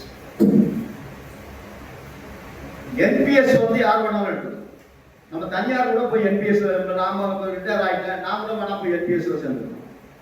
ஆனா எனக்கு முதலாளி இல்லாததுனால முதலாளி கான்ட்ரிபியூஷன் எதுவும் கிடைக்காது, நான் மட்டுமே போகும். வெத்தலை பாத்திரம் வச்சிருக்கிறவர் கூட போய் என்பிஎஸ்ல சேரலாம். ஆனா அவருக்கு முதலாளி கிடையாது, அதனால முதலாளியினுடைய கான்ட்ரிபியூஷன் இல்லை. இப்ப நம்ம கவர்மெண்ட் எம்ப்ளாயி, நமக்கு கவர்மெண்ட் முதலாளி. என்பிஎஸ்ல 10% நம்ம போடுறோம், 14% கவர்மெண்ட் போடுது. அது ஒருவேளை கம்பெனிக்கு போனா கூட சரி அதை கண்டினியூ பண்ணணும்னா கவர்மெண்ட் எவ்வளவு நாள் கம்பெனி இருக்கோ அவ்வளவு நாளைக்கு வேணா அது நடக்கும். ஆனா யூபிஎஸ்க்கு என்ன? யூபிஎஸ் வந்து பப்ளிக் செக்டாருக்கு கிடையாது. ஏன்னா அந்த கேரண்டீடு பென்ஷன் கொடுக்குறேன்னு சொல்றான். அப்ப அது போடுறான். ஒருவேளை யூபிஎஸ்க்கு ஆப்ஷன் எழுதி கொடுத்த ஊழியர்கள் நாங்க கம்பெனியில வந்து சேரணும்னு சொன்னா அவங்களுடைய எதிர்காலம் என்ன? கடைசியா என்ன சொல்றான்? ஏற்கண்டவைகளை தவிர, அப்படின்னா இப்ப நான் சொன்னதை தவிர வேறு எதை வேண்டுமானாலும் இந்த கமிட்டி இந்த ஊழியர்களை கம்பெனியில் சேர்ப்பதற்கு பரிசீலனை பண்ணலாம் அப்படின்னு சொல்றாங்க. அருமை தோழர்களே, இதுக்கு என்ன வழி? கூட்டத்தினுடைய சப்ஜெக்ட் அதுதான். இதெல்லாம் இருக்கிறத நான் படிச்சு உங்களுக்கு சொல்லிட்டேன். இதுல இருந்து எப்படி வர்றது வெளியே? இதுக்கு இடையில ஏற்பட இன்னைக்கு ஒரு டெவலப்மெண்ட் என்ன இருக்குன்னு கேட்டீங்கன்னா, ஐஓஎஃப்எஸ் அசோசியேஷன் என்ன சொன்னா இல்லையா, அவங்க நம்ம தனியா நம்ம ஜாயிண்டா கொடுத்தோம், அவங்க தனியா கொடுத்தாங்க. அவங்க அவசரப்பட்டு என்ன பண்ணிட்டாங்க, டெல்லி கேட்ல ஒரு கேஸ் போடுறாங்க. இந்த மாதிரி வந்து பிரசார் பாரதி மாடல் எங்களை வந்து கம்பெனியில் சேர்க்கணும், நாங்க வந்து அந்த அடிப்படையில் தான் இருப்போம், அரசு ஊழியர்களாகவே இந்த கம்பெனியில இருப்போம் அப்படின்னு ஒரு கேஸ் போட்டிருக்காங்க. நமக்கு தெரியாது. எனக்கு எப்படி தெரிய வந்ததுன்னு சொன்னா, நான் அந்த நம்ம பேங்க்ல இருந்த அனுராக் யாதவ் கொஞ்ச நாள் தானே இருந்தார். அவர் தான் இப்போ ஐஓஎஃப்எஸ் ஆபீசர் அசோசியேஷனுடைய செக்ரட்டரி. இப்ப நாம இந்த லெட்டர் வந்த பிறகு இந்த 4 அமைப்புகள் கிட்டையும் பேசி ஐடிடபிள்யூஎஃப், பிபிஎம்எஸ் 25ஆம் தேதி டெல்லியில ஒரு மீட்டிங் இருக்கு எங்களுக்கு டிஆர்டிஓவோட. அப்ப எல்லாரும் டெல்லியில இருக்கும். 4 ஃபெடரேஷனுடைய தலைவர்கள் டெல்லியில இருக்கும். அதுக்காக இன்னொரு டேட் பிக்ஸ் பண்ண வேண்டாம், இன்னொரு இடம் பிக்ஸ் பண்ண வேண்டாம். அப்ப அதனால இந்த ஆர்டர் வந்திருக்கு. நம்ம அடுத்த கட்ட நடவடிக்கை என்ன? ஏற்கனவே 4 பேர் கையெழுத்து போட்டு பிரசார் பாரதி மாடல்ல எங்களுக்கு ஆர்டர் இஷ்யூ பண்ணுன்னு கேட்டோம். அதுக்கு இன்னும் பதில் வரல. ஆனா அவன் கமிட்டியை போட்டான், ரொம்ப டேஞ்சரஸான கமிட்டி. அப்ப இதை எதிர்கொள்வது எப்படி? அதுக்கு நம்ம மீட்டிங் 26ஆம் தேதி வச்சிருக்கோம் டெல்லியில. 25 டிஆர்டிஓ மீட்டிங், 26 காலையில இந்த மீட்டிங் வச்சிருக்கோம். கூப்பிட்டுருக்கோம் 4 பேரை கூப்பிட்டுருக்கோம். 4 பேருக்கு நம்ம ஏஐடிஎஃப் தான் கால் பண்ணணும். 3 பேர். அந்த லெட்டருடைய ஒரு காப்பி வந்து நான் இவங்களுக்கும் அனுப்பினேன், அனுராக் யாதவுக்கும் அனுப்பினேன், ஐஓஎஃப்எஸ் ஆபீசர் அசோசியேஷனுக்கும் அனுப்பி, ஐயா சாமி முடிஞ்சா நீங்களும் வந்து இந்த கூட்டத்தில் கலந்து போங்க அப்படின்னு நான் அனுப்புனேன். அப்பா அவர் எனக்கு இந்த ஜட்ஜ்மெண்ட் அனுப்புறாரு. இப்பதான் ஆயிருக்கு, 20 தான் ஆயிருக்கு. அது அவர் எனக்கு அனுப்புறாரு. அப்படி ஜட்ஜ்மெண்ட் ஒன்று அனுப்பியிருக்காரு. அப்புறம் நான் படிச்சு பார்த்தேன். அதுல என்ன சொல்லி இருக்குன்னு கேட்டீங்கன்னா, அந்த தீர்ப்புல இவங்க இந்த கோரிக்கைக்காக போயிருக்காங்க. எங்களை வந்து பிரசார் பாரதி மாடல்ல எங்களை போறதுக்கு கோர்ட்ல ஆர்டர் பண்ணணும் அப்படின்னு சொல்லி அவங்க வக்கீல் ஆர்கியூ பண்ணியிருக்காங்க. பட் அரசாங்க வக்கீல் எழுந்து இந்த கேஸ் போட வேண்டிய காலகட்டமே இன்னும் வரலையே. அரசு இப்பதான் வந்து ஒரு கமிட்டி போட்டிருக்கு. அந்த கமிட்டியில வந்து எவ்வளவு பேர் ஆப்ஷன் கொடுக்குறாங்க, எவ்வளவு பேர் ஆப்ஷன் கொடுக்கல அப்படிங்கிறத பொறுத்துதான் அரசாங்கம் எதையுமே பரிசீலனை பண்ண முடியும். ஆனா இவங்க அதுக்குள்ள அவசரப்பட்டு கோர்ட்டுக்கு வந்தா இந்த பெட்டிஷனை நீங்க தள்ளுபடி பண்ணணும், ப்ரீமெச்சூர்டு ஸ்டேஜ் அப்படின்னு அரசாங்கத்தினுடைய வக்கீல் வந்து அங்க ஆர்கியூ பண்ணியிருக்காங்க. நிச்சயமா கோர்ட்டு தள்ளுபடி தான் பண்ணணும். ஏன்னா காஸ் ஆஃப் ஆக்ஷன் இல்லாம எப்படி போகணும்? கமிட்டி தான் போட்டிருக்கான். கோர்ட் என்ன சொல்லு, கமிட்டி தான் போட்டிருக்கான். நீ அதுக்கு அவசரம் பண்றது கேட்பாங்க இல்லை. ஏன்னா நானும் நம்ம வக்கீல கேட்டேன். எனக்கு தெரியும் என்னுடைய அனுபவத்தில் இருந்தால நான் வந்த உடனே நம்ம வக்கீல்கிட்ட ஃபோன் பண்ணி கேட்டேன், சார் இதில் இமீடியட்டாக நம்ம லீகலாக ஏதாவது பண்ணுறதுக்கு இருக்கா? அவர் சொல்லுறது, நீங்க என்ன லீகலாக சேலஞ்ச் பண்ணுவீங்க? அமைச்சியினுடைய பரிந்துரைகள் ஒருவேளை உங்களுக்கு எதிராக போனா அப்ப நீங்க இதனுடைய ஹைகோர்ட் ஜட்ஜ்மெண்ட் இப்படி இருக்கு, இதை மீறி நீ எப்படி போலான்னு எல்லாம் கேட்கலாம். நீங்க யாருமே ஆப்ஷனை கொடுக்கலன்னு சொன்னா இந்த கமிட்டிக்கு அப்புறம் என்ன மரியாதை இருக்கு? அதனால இப்போதைக்கு பணம் செலவு பண்ணி எதுக்கு எடுத்து கோர்ட்டுக்கு போறீங்க, அட்மிஷன் செய்யறதே டிஸ்கஸ் பண்ணுவோம் வேண்டாம் அப்படின்னு. ஏன்னா நம்ம வைக்கிற காசுக்காக இருக்கிறவர் இல்லை. இவங்க போயிருக்காங்க. அப்ப நீதிபதி வந்து உடனே கேட்டாச்சு, என்ன காசு ஃபேக்ஷனுக்காக நீங்க வந்திருக்கீங்க? கமிட்டி தான் போட்டிருக்காங்க. உடனே அப்புறம் வேற வழி இல்லாம அவங்க வக்கீல் என்ன சொன்னாங்கன்னு கேட்டீங்கன்னா, ஓகே சார் அப்படின்னா ஒண்ணு பண்ணுங்க, நாங்க வந்து எங்களுக்கு பிரசார் பாரதி மாடல் வேணும் அப்படின்னு சொல்லிட்டு ஒரு கடிதம் கொடுத்துருக்கோம். அந்த கடிதத்துக்கு பதில் தரல, அந்த கடிதத்துக்கு பதில் தரணும்னா ஒரு டைரக்ஷன் கொடுங்க. உடனே நீதிபதி என்ன சொன்னார்னு கேட்டீங்கன்னா, ஓகே இவங்க இந்த மாதிரி சச் டேட்ல வந்து ஒரு ரெப்ரசன்டேஷன் கொடுத்துருக்காங்க ஐஓஎஃப்எஸ் அசோசியேஷன்ல இருந்து, அவங்கள வந்து பிரசார பாரதி மாடல்ல வைக்கணும் அப்படின்னு லெட்டர் கொடுத்துருக்காங்க. 6 வாரத்துக்குள்ள நீங்க அதுக்கு பதில் கொடுங்க. நாங்க வந்து எந்த மெரிட்டுக்குள்ளையும் போகல. இவங்க கேட்கறது நியாயமா, தொழிலாளர்களுக்கு அரசாங்கம் சொல்றது நியாயமாங்கிற மெரிட்டுக்குள்ளேயே போகல. அவங்க லெட்டர் கொடுத்துருக்காங்க, நீங்க பதில் சொல்லல. அந்த பதிலை வந்து நீங்க 6 வாரத்துக்குள் சொல்லுங்கள் அப்படின்னு சொல்லி தள்ளுபடி பண்ணியாச்சு பெட்டிஷன். அந்த பெட்டிஷனை எனக்கு அனுப்புனாரு. அப்புறம் நான் அவருக்கு மெசேஜ் அனுப்புனேன், பெட்டிஷனை மட்டும் அனுப்புனீங்களா, நீங்க என்ன கடிதம் கொடுத்தீங்க அதையும் கொஞ்சம் அனுப்புங்க. அதையும் அனுப்பிச்சிட்டேன். அப்ப அதில் இது கேட்டிருக்காங்க. இப்ப அரசு என்ன பண்ணுவோம், 6 வாரம் முடிகிற நேரத்தில் ஒரு பதில் கொடுப்பாங்க. இந்த மாதிரி நாங்கள் ஒரு கமிட்டி அமைச்சிருக்கிறோம், அந்த கமிட்டிக்கு முன்னாடி உங்களுக்கு எந்த சொல்லணுமோ போய் சொல்லுங்க அப்படின்னு தான் சொல்லுவோம் அநேகமாக. எனவே அதை வெயிட் பண்ணி நம்ம பார்க்கணும். இப்ப நாம 26ஆம் தேதி 4 அமைப்புகளும் உட்காரணும். இவங்களையும் கூப்பிட்டுருப்போம், IOFS ஆபீசர் அசோசியேஷனையும் கூப்பிட்டுருப்போம். நீங்களும் வந்து எங்களோடு சேர்ந்து கொண்டால் சிறப்பாக இருக்கும். ஒற்றுமையாக இருந்து இந்த பேட்டர்ல வந்து நாம எல்லோரும் ஒன்றாக இருந்து இந்த போர்க்களத்தில் நிற்கணும் அப்படின்னு அவங்களுக்கு அழைப்பு கொடுத்துருக்கிறோம். அவர் நாங்கள் கன்சல்ட் பண்ணிட்டு எங்க மற்ற நிர்வாகிகளை கன்சல்ட் பண்ணி உங்களுக்கு பதில் சொல்றேன்னு சொல்லியிருக்கோம். இப்ப நாம என்ன பண்ணணும், UPS இருக்கு இல்லைங்களா, எந்த நம்ம 1000 போராட்டங்கள் நடத்தினாலும் ஆப்ஷன் கொடுக்காம இருந்தாங்க. அதுதான் மிகப்பெரிய போராட்டம் இல்லையா? நம்ம ஸ்ட்ரைக் பண்ணினோம், நம்ம கோஷம் போட்டோம், நம்ம ஊர்வலம் போனோம், கொடுங்காவி கொடுத்தோம், எல்லாம் பண்ணோம். ஆனால் அதனுடைய ரிசல்ட் என்ன? ஏன்னா இதுல மிகப்பெரிய பெருமை வந்து நமக்கு உண்டு, AITF உண்டு, நம்முடைய சங்கங்களுக்கு உண்டு. ஏன்னா இந்தியாவில் இதை எதிர்த்து நின்று தனியாக நின்று குரல் கொடுத்து UPS-ஐ நிராகரிக்கிறோம், பிரதமருடைய கூட்டத்திற்கு வரமாட்டோம் என்று சொன்னது AITF. தலைவர்கள் எல்லாம் போனாங்க. நம்ம யாரையும் குறை சொல்வதற்காக நாம் பேசவில்லை, அது நம்மளோட பழக்கமும் கிடையாது. பட் நாம அப்படி ஒரு உறுதியான நிலைப்பாடு எடுத்து நின்றோம். அது கரெக்ட். ஏன்னா சில நேரத்தில் நாம் யோசிக்கிறது, நம்ம அவசரப்பட்டு முடிவு எடுத்துக்கோமா, ஒருவேளை மெஜாரிட்டி தொழிலாளிக்கு ஆப்ஷன் கொடுத்துட்டா என்ன ஆகும்? ஏன்னா எல்லா தலைவர்களும் வந்து இதுக்கு ஆதரவாக பேசிட்டு இருக்காங்க. அரசாங்கத்தை விட கூடுதலாக தலைவர்கள் பேசுகிறார்கள். நாம எடுத்த நிலைப்பாடு ஒருவேளை தப்புன்னு ஆயிடுமா அப்படிங்கிறது ஒரு வருமில்லை. ஒரு பொறுப்பில் இருக்கக்கூடியவர்களுக்கு இந்த சிந்தனைகள் வருமில்லை. ஆனால் ரிசல்ட் என்ன அப்படின்னு பார்க்கும்போது இன்றைக்கு அரசாங்க பாராளுமன்றத்திலேயே கொடுத்த பதிலின்படி only 1.9% of NPS employees are opted to switch over to UPS. அதே மாதிரி நாம எப்பொழுது நம்மிடம் ஆப்ஷன் கேட்டாலும் நாம ஏற்கனவே உறுதிமொழி எடுத்திருக்கிறோம்.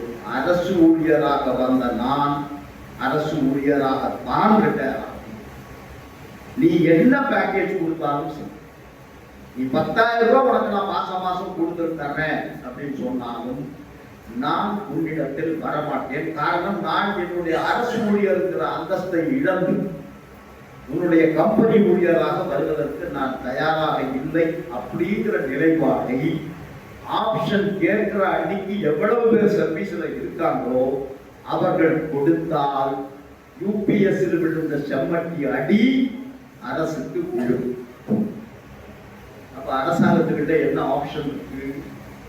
நம்ம 62,000 பேர் இருக்காங்க. நான் போன 2 மாசத்துக்கு முன்னாடி கல்கட்டா போகும்போது ஃபிகர் கேட்டா 62,000 பேர் இருக்காங்க, ஆபீசர் உட்பட. இந்த 62,000 பேர் சர்ப்ளஸ் டிக்ளேர் பண்ணி எங்க அனுப்புவது? 62,000 பேரையும் சர்ப்ளஸ் பண்ணணும்னா 41 தொழிற்சாலைகளை இழுத்து மூடணும். அப்பதானே நம்மளை வெளியேற்ற முடியும். தொழிற்சாலை இங்கே வைத்துக் கொண்டு நம்மளை வெளியேற்ற முடியுமா? 41 தொழிற்சாலைகளையும் மூடுவது என்பது அவ்வளவு சுலபமாக செய்ய முடியுமா? அரசாங்கத்தினுடைய கொள்கை அதுதான், அதுல ஒன்றும் சந்தேகம் இல்லை. இதையெல்லாம் மூடுவதற்குத்தான் இதெல்லாம் பண்ணிட்டு வர்றாங்க. ஆனாலும் நாம 62,000 பேரும் NPS-ல எப்படி உறுதியாக நிற்போமோ அதே மாதிரி இதுல உறுதியாக நின்றோம் என்று சொன்னால் கவர்மெண்ட்டுக்கு என்ன வழி? கட்டாயப்படுத்தி நம்மளை கம்பெனியில் அனுப்ப முடியாது. அந்த பாதுகாப்பை AITF நீதிமன்றத்தின் மூலம் பெற்றிருக்கு.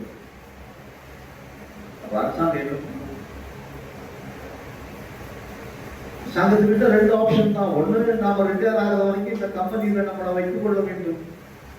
இல்லைன்னா இன்னும் ஒரு மோசமான ஒரு நிலைமை அப்படின்னா நம்ம என்ன பண்ணுவோம், சர்ப்ளஸ் டிக்ளேர் பண்ணி நம்ம கிட்ட கேட்பாங்க, நான் சர்ப்ளஸ் டிக்ளேர் பண்றேன், உனக்கு எங்க போக விருப்பமோ சொல்லு. அது ஒண்ணுதான் வருமே தவிர வேலை இழப்பு, ரிட்ரென்ச்மெண்ட், ஆட்குறைப்பு என்பது நடக்காது. ஆனால் அவன் இவ்வளவு பேரும் உறுதியாக நின்றோம் என்று சொன்னால் அரசாங்கத்தால் ஒன்று பண்ணணும். நான் டெல்லியில இருந்த supreme court HRA transport allowance ஓடி கேஸுக்காக போயிருந்தோம். நம்மளாம் மறந்து போயிருக்கேன், நம்ம தான் 3 வருஷமா ஓட்டியே பண்ணி. ஆனாலும் அந்த வழக்கு நிலுவையில் இருக்கு, நாளைக்கு வருது. நான் 7ஆம் தேதி அதுக்காக தான் போனேன். ஏன்னா 14 வருஷத்துக்கு அப்புறம் அந்த வழக்கு வருது. நம்ம ஜெயிச்சோம் ஹைகோர்ட்ல. ஓடி கால்குலேட் பண்ணும்போது பேசிக் பே டிஏ மட்டும் தான் கொடுப்பேன் அப்படின்னு 2009 ஒரு ஆர்டரை போட்டான். அந்த ஆர்டரை நம்ம தான் போய் ஸ்டே பண்ணோம். நம்முடைய ஏஐடிஎஃப் ஆவடியில் இருக்கக்கூடிய 3 தொழிற்சங்கங்கள் HUF, OCF, INDIPAC நம்ம போய் போராடி நம்ம வெற்றி பெற்று ஓட்டி செய்கின்ற வரையிலும் அதை வாங்கிட்டு இருக்கிறோம். இப்போ HUF, EF எல்லாம் கொஞ்ச நாள் பண்ணாங்க, வாங்கிட்டு இருக்காங்க. அதை எடுத்து அவன் சுப்ரீம் கோர்ட்டுக்கு போனோம். No no no no, HRA எல்லாம் ஓட்டியில சேர்க்கக்கூடாது, ஒன்லி பேசிக் பே அண்ட் டிஏன்னு சொல்லுவோம். இப்போ அந்த அப்பீல் 14 வருஷத்துக்கு அப்புறம் வந்தது. நான் டெல்லிக்கு போனேன், பஞ்சாஷம் தான் அதை டீல் பண்ணிட்டு இருந்தார். இப்போ அவரு போறது வந்தாலும் கொஞ்சம் பிரச்சனை இருக்கு அப்படிங்கிறதுனால அப்புறம் வேற வழி இல்லாமல் நான் போனேன். போய் சீனியர் வக்கீலை பார்த்து எல்லாம் பேசி திரும்ப எல்லாத்தையும் ரிஃப்ரெஷ் பண்ணி என்னென்ன பாயிண்ட்ஸ் ஆர்கியூ பண்ணோம் எல்லாம் சொல்லி அன்னைக்கு பூரா நான் சுப்ரீம் கோர்ட்லேயே கிடந்தேன். 5 மணி வரைக்கும் நம்ம கேஸ் வரல. 111வது நம்பர் இருந்தது, 102ஓட கேஸ் க்ளோஸ் ஆகிடுச்சு. இப்போ அடுத்த ஹியரிங் நாளைக்கு வருது. என்ன அது தெரியாது. நமக்கு நம்பிக்கை இருக்கு, நமக்கு சாதகமா வரும். அப்படி வந்தா அது ஒரு வரலாற்று சிறப்புமிக்க தீர்ப்பாக இருக்கும். இது வரைக்கும் நாம எந்த கேஸ்லையும் பெரிய அளவில் தோல்வி அடைந்தது இல்லை. அப்ப அதை பார்க்கலாம், என்ன வருதுன்னு பார்ப்போம். நான் சொல்ல வந்தது என்னன்னா, அப்ப நாங்க இருக்கும்போது 4 நாட்கள் எனக்கு கால அவகாசம் இருந்தது.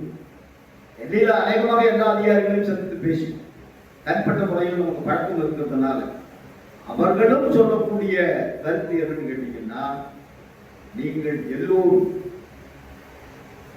இங்க அத்தனை பேர் யாரெல்லாம் இந்த உத்தரவை எழுதினார்களோ அவர்கள் உட்பட, நான் பேர சொல்ல முடியாது, அவர்கள் உட்பட நம்மகிட்ட தனிப்பட்ட முறையில் என்ன சொல்லுகிறார்கள் என்று சொன்னால், இது உங்களுக்கு ஒரு ஆசிட் டெஸ்ட், இது ஒரு அமில சோதனை. இதில் நீங்கள் வெற்றி பெறணும்னு சொன்னா நீங்க 41 தொழிற்சாலைகளுக்கு போய் ஒவ்வொரு தொழிலாளியையும் சந்தித்து நீங்க ஆப்ஷன் கம்பெனிக்கு கொடுக்காதீங்க அப்படின்னு சொல்லி அதை உங்களால் வெற்றி பெற செய்தால் அரசுக்கு வேறு வழி இல்லாமல் படித்து வந்து உங்கள் கோரிக்கையை ஏற்று பிரசார் பாரதி மாடலுக்கான உத்தரவுகள் வெளிவருவதற்கான சாத்தியக்கூறுகள் உண்டு. அப்ப அறிவியல் யார் கையில் இருக்கு? நம்ம 62,000 பேர் கையில தான் நம்முடைய எதிர்காலம் இருக்கு. உங்களுக்காக பெடரேஷனுடைய ஜெனரல் செக்ரட்டரி தலைவர் இருக்கிற முறையில் நாங்கள் கடிதப்படுத்தலாம், கடித போக்குவரத்து நடத்தலாம், பேசலாம், எல்லாம் பண்ணலாம். எப்படி யூபிஎஸ் நீங்க தானே கையெழுத்து போடணும், நான் கையெழுத்து போட்டா போதுமா? நீங்க தான் கையெழுத்து போடணும், நீங்க போடல, அது நமக்கு வெற்றி. அதே மாதிரி நாளைக்கு கார்பரேஷனுக்கு நீ வா, உனக்கு நீ வந்தன்னா உனக்கு இந்த சலுகையெல்லாம் கொடுப்பேன் அப்படின்னு சொன்னால் அந்த ஆசை வார்த்தைக்கு நாம் அடிமையாகாமல், விட்டில் பூச்சியை போல் விளக்கில் விழுந்து நம்மை இழக்காமல் நாம உறுதியாக நான் கையெழுத்து போட மாட்டேன், I will remain only in government அப்படின்னு சொன்னா நிச்சயமாக என்னுடைய தொழிற்சங்க அனுபவத்தில் எனக்கு நம்பிக்கை இருக்கு. நாம பிரசார் பாரதி மாடல்ல ரிட்டையர் ஆகின்ற வரைக்கும் அரசு ஊழியராக இருப்போம் அப்படின்னு சொல்லி. அப்ப நம்முடைய எதிர்காலம் மோடி கையிலையோ மற்றவர்கள் கையிலையோ இல்லை, நம்முடைய எதிர்காலம் நம் கையில் தான். ஏன்னா அந்த பாதுகாப்பு ஏஐடிஎஃப் இன்றைக்கு நீதிமன்றத்தில் போய் பெற்றுட்டு வந்திருக்கிறோம்.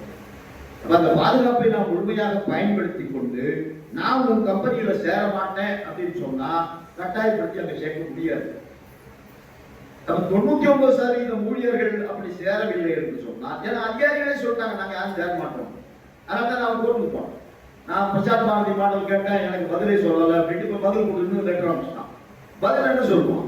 அது தான் கமிட்டி போட்டிருக்கோம், கமிட்டி வந்த பிறகு தான் அதை பற்றி நாங்கள் முடிவு பண்ணுவோம். பியூரோக்ரஸி எப்படி நடக்கும்னு நம்ம 44 வருஷமா பியூரோக்ரஸியோட பழகிட்டு இருக்கோம். நமக்கு தெரியாது பியூரோக்ரஸி எப்படி திங்க் பண்ணும், அவன் எப்படி நெகட்டிவாக பாசிட்டிவாக அதை கொண்டு வரலாம்லாம் நமக்கு தெரியும். அதனால அறிவியல் தோழர்களே அதிக நேரம் எடுத்துக்கொள்ளாமல், ஏன்னா நீங்க பெரிய அளவில் கூட்டத்துக்கு வந்திருக்கீங்க. அதே நேரம் எனக்கு 7:30 மணிக்கு நேபாளில் ஒரு செமினார் இருக்கு, அதை அட்ரஸ் பண்ணணும். நான் வெபினார், அப்போ அது வேற போய் பேசணும். அப்போ அதனால அருமைத்தோழர்களே, நாம இங்கு சொன்ன இந்த விஷயங்கள் எல்லாம் நீங்கள் கிரகித்து கொண்டிருப்பீர்கள் அப்படின்னு நான் நினைக்கிறேன். நம்ம எதிர்காலம் நம்ம கையில் இருக்கு.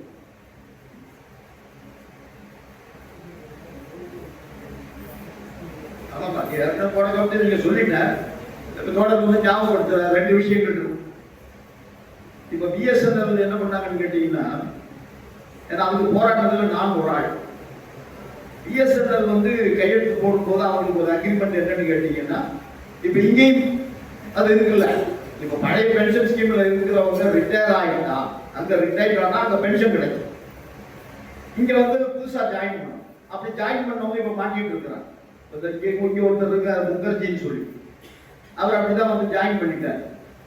அது மாதிரி நம்ம ஃபேக்டரியில ஓரளவுக்கு சீனியர் கோட்டர்களுக்கு தெரியும், பாலசுப்ரமணியம் ஒரு அதிகாரி இருந்தார் அப்படியேமா. அவரு பேராசூட் ஃபேக்டரி ஜிஎம்ஆர் இப்ப ஜிஐஎல் சிஎம்டி ஆகிட்டார். அவர் ஆப்ஷன் கொடுத்துட்டு இங்க ராஜினாமா பண்ணிட்டு அங்க போய் சேர்ந்து சிஎம்டி ஆகிட்டார். அவர் தான் நிறைய பேர். நம்ம சிஎம்டியும் அப்படித்தான், டிசிஎல் உடைய சிஎம்டியும் டாட்டே வந்து ராஜினாமா பண்ணிட்டு அங்க போய் சேர்ந்துட்டார். இப்ப அங்க போய் சேர்ந்த பிறகு என்ன ஆச்சுன்னு கேட்டீங்கன்னா, பென்ஷனுக்கு டிஏ வைக்காதுன்னா பெரிய அடி. இப்போ 2 லட்சம் ரூபாய் பேசிக் பே அவர் வாங்கியிருந்தாருன்னா 1 லட்சம் ரூபாய் பென்ஷன் 50%, 40% வித்துட்டாரு கம்ப்யூட்டேஷன், 60,000 தான் இப்போ பென்ஷன். அந்த 60,000க்கு 1 வருஷத்துக்கு டிஏ கொடுக்கணும். டிஏ 1 வருஷத்துக்கு கொடுத்தாங்க. 60,000 பிளஸ் 60,000 1 லட்சத்தினுடைய 55% இல்லைன்னா உனக்கு 2 டிஏ கிடைக்காது. நீ சம்பளத்துல டிஏ வாங்குற, அதனால உனக்கு டிஏ இல்லைன்னு ஒரு அடி வந்தாச்சு. இப்ப கம்பெனியில சேர்றதுக்கு எல்லாரும் யோசிக்கிறாங்க, நாம ஏன் இது போய் சிக்கிக்கணும் அப்படின்னு சொல்லி. அதை விட பெரிய ஆபத்து இப்போ சிவா என்ன ஞாபகப்படுத்துறது என்னன்னு கேட்டீங்கன்னா, நான் சொல்லியிருக்கேன் போன கம்பெனியில கூட சொன்னேன், கேட் மீட்டிங்லையும் சொன்னேன். அது என்னன்னு கேட்டீங்கன்னா, இந்த பிஎஸ்என்எல் ஊழியர்கள் 2000 வந்து இதே மாதிரி தான் கண்டிஷன்ல போனாங்க. இங்க ராஜினாமா பண்ணிட்டு அங்க போய் சேர்ந்தாங்க. அரசு ஊழியராக இருந்தாங்க, ராஜினாமா பண்ணிட்டு அங்க போய் சேர்ந்தாங்க. ஒப்பந்தப்படி என்னன்னு கேட்டீங்கன்னா, அரசு ஊழியர்களா இருந்த காலத்துக்கு பென்ஷன் கொடுத்தாங்க கவர்மெண்ட். அங்க ஒரு பிஎஸ்என்எல் ஊழியரை டெர்மினேட் பண்ணாங்க. அவர் அரசு ஊழியராக இருந்தவர், டெர்மினேட் பண்ணார். உடனே அவர் பென்ஷனுக்கு அப்ளிகேஷன் கொடுக்குறாரு. நான் அங்க 25 வருஷம் அரசு ஊழியராக இருந்தேன், அங்கிருந்து நான் ராஜினாமா பண்ணும்போது என் மீது எந்த குற்றச்சாட்டும் கிடையாது, சார்ஜ் ஷீட்டும் இல்லை. இங்க வந்த பிறகுதான் எனக்கு சார்ஜ் ஷீட் வந்தது, என்ன நீங்க டிஸ்மிஸ் பண்ணி இருக்கீங்க. அங்க நான் சர்வீஸ் பண்ணது ஹானரபிள் சர்வீஸ், அதனால அந்த பென்ஷன் எனக்கு கொடுக்கணும் அப்படின்னு லெட்டர் போட்டேன், அப்ளிகேஷன் கொடுத்தேன். உடனே என்ன பண்ணிட்டான், உனக்கு அந்த பென்ஷன் கிடைக்காது, நீ இங்க வந்து டிஸ்மிஸ் ஆனாலும் அங்க பண்ணதுக்கு பென்ஷன் இல்லை அப்படின்னா. அப்புறம் நம்ம கவனத்துக்கு வந்தது, நம்ம இந்த நேஷனல் கவுன்சில் ஜேசிஎம்ல டேக்கப் பண்ணோம். இது எப்படி இது, நான் அங்க வந்து எந்த விதமான அப்பழுக்கும் என் மீது இல்லாமல், அது ஆங்கிலத்தில் வந்து ஹானரபிள் சர்வீஸ் அப்படின்னா கௌரவமாக சேவை செய்து அங்கிருந்து நான் ராஜினாமா பண்ணி கம்பெனிக்கு வந்து சேர்ந்தேன். அப்ப அந்த பீரியட்ல உண்டான பென்ஷனுக்கும் நான் இங்க பண்ண தப்புக்கும் என்ன சம்பந்தம் இருக்கு? So that cannot be a barrier for this pension அப்படின்னு நம்ம ஆர்கியூ பண்ணி அதுக்காக பென்ஷன் ரூல் ஒரு திருத்தத்தை கொண்டு வந்தாங்க.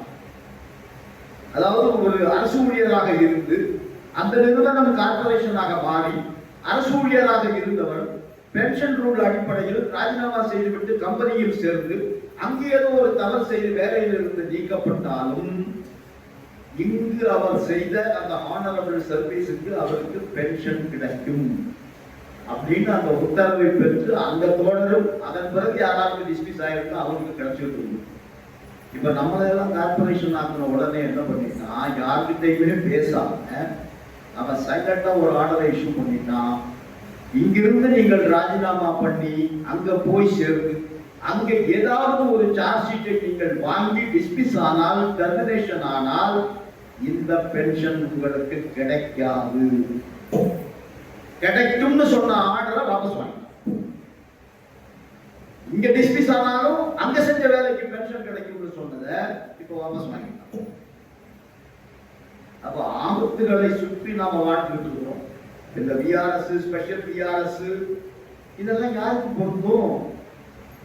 1/1/2004 முன்னாடி வேலைக்கு வந்தவங்களுக்கு தான் இது பொருந்தும். ஏன்னா அது ஒரு அட்ராக்ஷன் நம்ம பார்க்கலாம் கவர்மெண்ட். கிட்டத்தட்ட ஆர்டினன்ஸ் ஃபேக்டரியில பாத்தீங்கன்னா இப்ப 62,000 பேர்ல ஒரு 22,000 பேர் ஓல்டு பென்ஷன் ஸ்கீம்ல இருக்காங்க. 22,000 பேர் யாரு? எல்லாமே 22 ஆண்டுகள், 23 ஆண்டுகள், 30 ஆண்டுகள், 35 ஆண்டுகள் பூர்த்தி செய்தவர். அவன் என்ன கால்குலேட் பண்றான்னு சொல்லி கேட்டீங்கன்னா, இதெல்லாம் ஃபைன்ல இருக்கு. என்ன கால்குலேட் பண்றாங்க? இவங்க எல்லாம் ஆல்மோஸ்ட் ஃபேமிலியில செட்டில்டு. ஏன்னா 22 வருஷம் சர்வீஸ் ஆகியிருந்தா பிள்ளைகள் செட்டில் ஆகிருப்பாங்க, பிள்ளைகளுக்கு உத்தியோகம் கிடைச்சிருக்கும். 30 வருஷம் ஆனவங்க ரொம்ப கம்ஃபர்டபுள். அப்ப அவர்களுக்கு ஒரு ஸ்பெஷல் பிஆர்எஸ் கொடுத்தால் அதை வாங்கி கொண்டு அவர்கள் போய்விடுவார்கள். அப்படி இல்லை அப்படின்னு சொன்னா, இங்க ராஜினாமா பண்ணிட்டு இங்க இருக்கக்கூடிய அந்த பழைய பென்ஷனுக்கு வாங்கிட்டு, இப்ப நான் சொன்ன மாதிரி அதிகாரிகள் வாங்கினாங்க இல்லையா, வாங்கிட்டு அங்க போய் ஒரு 1.5 லட்சம் ரூபாய் சம்பளம் கொடுக்குறான்னு சொன்னா, வந்த வரைக்கும் அவன் 1 வருஷத்துல கம்பெனி மூணாலும் எனக்கு நஷ்டம் இல்லை, 2 வருஷத்துல கம்பெனி மூணாலும் நஷ்டம் இல்லை, இங்க எனக்கு பென்ஷன் இருக்கு அப்படின்னு இந்த 22,000 பேர் இந்த கவர்ச்சியில் இழுக்கப்பட்டு கம்பெனியில் சேரலாம் அல்லது பிஆர்எஸ்ஸில் போகலாம், ஸ்பெஷல் பிஆர்எஸ்ஸை ஏற்றுக்கொள்ளலாம். அப்படி வந்தால் மீதி இருப்பவர்கள் வெறும் 40,000 பேர் தான். இந்த 40,000 பேரை என்ன பண்றதுங்கிறது, ஏன்னா என்பிஎஸ் ஊழியர்கள் அவங்க எங்க போகும்?